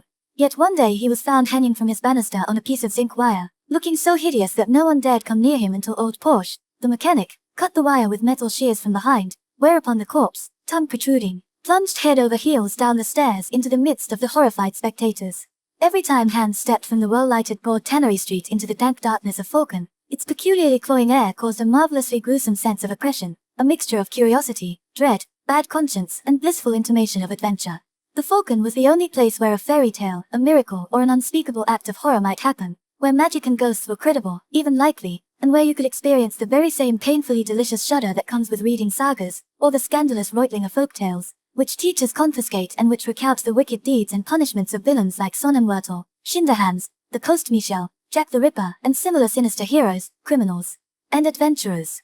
Apart from the Falcon, there was one other place where you could experience and hear unusual things, become lost in dark lofts and strange rooms. That was the nearby tannery, the huge old building where the animal hides hung in the twilight lofts, where the cellars contained hidden covers and forbidden tunnels, and where in the evening Lise often told her wonderful stories to all the children. What transpired at the tannery was friendlier and calmer, more human than in the Falcon, but no less mysterious. The work the tanners performed in the various holes, in the cellar, in the tannery yard and on the clay floors seemed strange and unintelligible. The vast rooms were as quiet and as intriguing as they were ominous. The powerfully built and ill-tempered master was shunned and dreaded like a cannibal, and Lise went about this remarkable building like a good fairy, a protector and mother to all children, birds, cats and little dogs, the embodiment of goodness, fairy tales, and songs. Hans' thoughts and dreams now moved in this world to which he had been so long a stranger. He sought refuge from his great disappointment and hopelessness in a past that had been good to him. In those days he had been full of hope, had seen the world lying before him like a vast enchanted forest holding gruesome dangers, accursed treasures and emerald castles in its impenetrable depths. He had entered a little way into this wilderness, but he had become weary before he had found miracles. Now he stood once more before the mysteriously twilight entrance, as an exile whose curiosity was futile. Hans went back to the Falcon a few times and found there the familiar dankness and vile odors, the old nooks and lightless stairwells. Hoary men and women still sat about on doorsteps, and unwashed, flaxen-haired children ran around yelling. Porsche, the mechanic, looked older than ever, no longer recognized Hans and replied to his timid greeting with derisive cackling. Gross-Johann, nicknamed Garibaldi, had died, as had Lotte Fomala. Rottula, the mailman, still existed. He complained that the boys had ruined his music box, coffered his snuff box and then tried to touch Hans for a few pennies. Finally he told about the brothers Finkenbein. One of them worked at the cigar factory and was drinking as heavily as his old man. The other had fled after being involved in a knife fight at a church bazaar and had not been heard of or seen for a year. All that made a pitiful impression on Hans. One evening Hans went over to the tannery. Something seemed to draw him through the gateway and across the damp yard as though his childhood and all its vanished joys lay hidden in the huge old building. After walking up the uneven steps and across the cobblestone court, he came to the dark stairway and groped his way to the clay court where the hides were stretched to dry. There with the pungent smell of the leather he inhaled a whole world of resurgent memories. He climbed down again and looked into the backyard that contained the tannery pits and the high, narrow-roofed frames for drying tanner's bark. Lise sat at her appointed spot on the bench by the wall, a basket full of potatoes in front of her, and a few children around her, listening. Hans stopped in the dark doorway and cocked his ear in her direction. A great sense of peace filled the twilit tanner's garden. Apart from the soft rushing sound the river made as it flowed past, behind the wall, all there was to hear was the soft rasping of Lise's knife against the potatoes and her voice, telling stories. The children sat or crouched calmly and hardly moved. She was recounting the tale of Saint Christopher, whom a child's voice called across the stream at night. Hans listened for a while. Then he walked slowly back through the courtyard and home. He thought that he could not become a child again after all and sit beside Lise, and from now on he avoided the tannery as much as the Falcon. Chapter 7. Herr Giebenrath applied himself to his work at the cider press with dignity and considerable noise. Hans helped him. 2 of Flake's children had responded to the invitation. They were sorting apples, shared a little glass between them with which they sampled cider, and clutched big hunks of bread in their fists. But Emma had not come with them. Not until his father had been gone for half an hour with the cooper did Hans dare ask where she was. "Where's Emma? Didn't she feel like coming?" It took a few moments for the children to swallow and clear their throats. "She's gone, she has," they said and nodded. "Gone? Gone where? Home. With the train? The children nodded eagerly. When? This morning. The children again reached for their apples. Hans fumbled about at the press, stared into the cider keg until the truth slowly dawned on him. When his father came back, they worked and laughed, and finally the children said thank you and ran off. At dusk, everyone went home. After supper Hans sat alone in his room. It turned 10, then 11 o'clock, and he did not light his lamp. Then he fell into a long deep sleep. At first, when he awoke later than usual, he had only an indistinct feeling of an accident or loss. Then he remembered Emma. She had left without saying goodbye, without leaving a message. She must have known when she would be leaving the last night he'd seen her. He remembered her laughter and her kisses and the accomplished way she had of surrendering herself. She hadn't taken him seriously at all. The pain and anger over this loss and the restlessness of his inflamed but unsatisfied passion came together in a single agonizing confusion. The torment drove him from the house into the garden, then onto the streets and into the woods and finally back home again. In this way he discovered, perhaps too soon, his share of the secret of love, and it contained little sweetness and much bitterness. Days filled with fruitless lamentation, poignant memories, inconsolable brooding, nights during which a pounding heart and tightness around the chest would not let him sleep or plagued him with dreadful nightmares. Nightmares during which the incomprehensible agitation of his blood turned into haunting images, into deathly, strangling arms, into hot-eyed fantastic ogres, dizzying precipices, giant flaming eyes. Waking, he found himself alone in his room, surrounded by the loneliness of a cool fall night. Hans suffered with longing for his girl and tried to suppress his moans in a tear-stained pillow. The Friday when he was to begin his apprenticeship drew near. His father bought him a set of blue overalls and a blue woolen cap. Hans tried the outfit on and felt quite ridiculous in it. Whenever he passed the schoolhouse, the principal's house or the math teacher's, Thade's workshop or the vicarage, he felt quite wretched.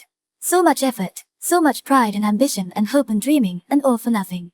All of it only so that now, later than any of his former schoolmates and ridiculed by all, he could become the junior apprentice in a mechanic's workshop. What would Heilner have said? It took some time for him to reconcile himself to his blue mechanic's outfit, but finally he began looking forward a little to the Friday on which he would be initiated. At least he would be experiencing something again. Yet these hopes were not much more than glimmers in a generally gloomy sky. He could not forget the girl's departure, and his blood seemed even less willing to forget the agitation of those days. It gave him no peace and clamored for more, for relief from the awakened desire. And so time passed with oppressive slowness. Fall was more beautiful than ever, with a gentle sun, silvery mornings, colorful bright middays, clear evenings. The more distant mountains assumed a deep velvety blue, the chestnut trees shone golden yellow and the wild grapevine curtained walls and fences purple. Hans was in a state of restless flight from himself. In the daytime he roamed through town and fields. He avoided people since he felt they could detect his lovelorn state. But in the evening he went out into the streets, made eyes at every maid and crept guiltily after every pair of lovers. The magic of life and everything he had ever sought seemed to have been within reach with Emma. But even with her, it had eluded his grasp. If she were with him now, so he believed, he would not be timid. No, he would tear every secret from her and completely penetrate that garden of love whose gate had been slammed in his face. His imagination had become inextricably tangled in this murky and dangerous thicket. Straying despondently, his imagination preferred stubborn self-torment to acknowledging the existence of clear friendly spaces outside this confining, magic circle.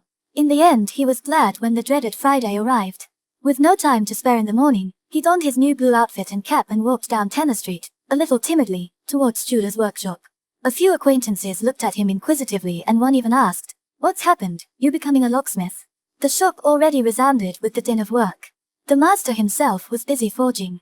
He had a piece of red-hot iron on the anvil and one of the journeymen was wielding the heavy sledgehammer, the master himself only executing the finer, form-giving blows, handling the tongs which held the iron, and striking so rhythmically with the lighter forge hammer that it ran out through the wide-open door clear and bright into the morning. The senior journeyman and August both stood at the long workbench black with grease and iron filings, each of them busy at his vice. Along the ceiling purred the rapidly moving belts that drove the lathes, grindstone, bellows, and drilling machine, all driven by water power. August nodded to his companion as he entered and motioned to him to wait at the door until the master had time for him. Hans gazed timidly at the forge, lathes, the whirring belts and the neutral gears. When the master had finished forging his piece of iron, he came over and extended his warm, calloused hand. "You hang your cap up there," he said and pointed to an empty nail on the wall. "Now come with me. There's your place and your vice." With that he led Hans to the vice farthest in the back. He demonstrated how a vice is handled and how you keep your bench and tools in order. "Your father already told me that you're no Hercules, and I guess he's right. Well, until you're a little stronger you don't have to work at the forge." He reached under the workbench and drew out a cast iron cogwheel.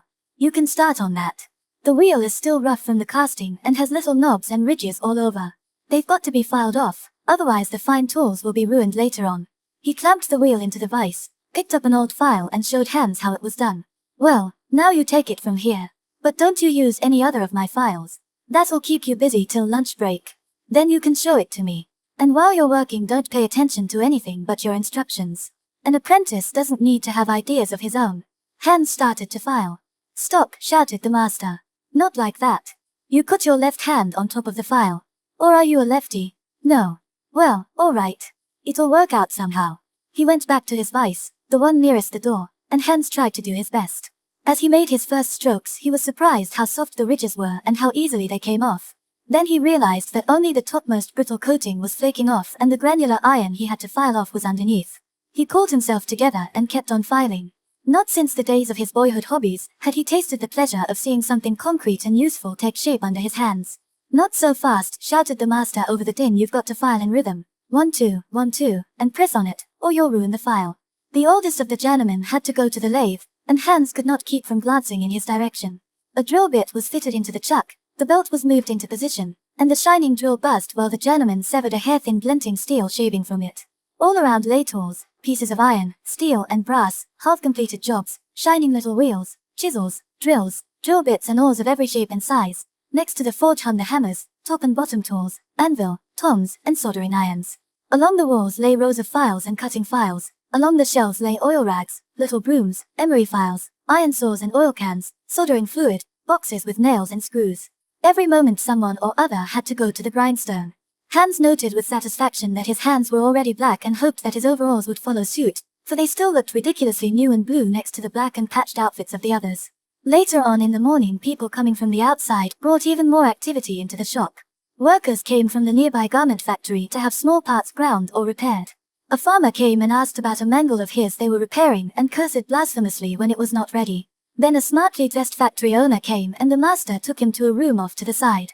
In the midst of all this, people, wheels and belts went on working smoothly, evenly, and thus for the first time in his life Hans understood labor's song of songs, work. It has, at least for the beginner, something enchanting and pleasantly intoxicating as he beholds his own small person and own small life become a part of a greater rhythm. At 9 o'clock they had a 15-minute break and everyone received a chunk of bread and glass of cider. Only now could August greet the new apprentice. He talked to him encouragingly and enthused some more about the upcoming Sunday on which he wanted to treat his friends to a great spree with his first wages.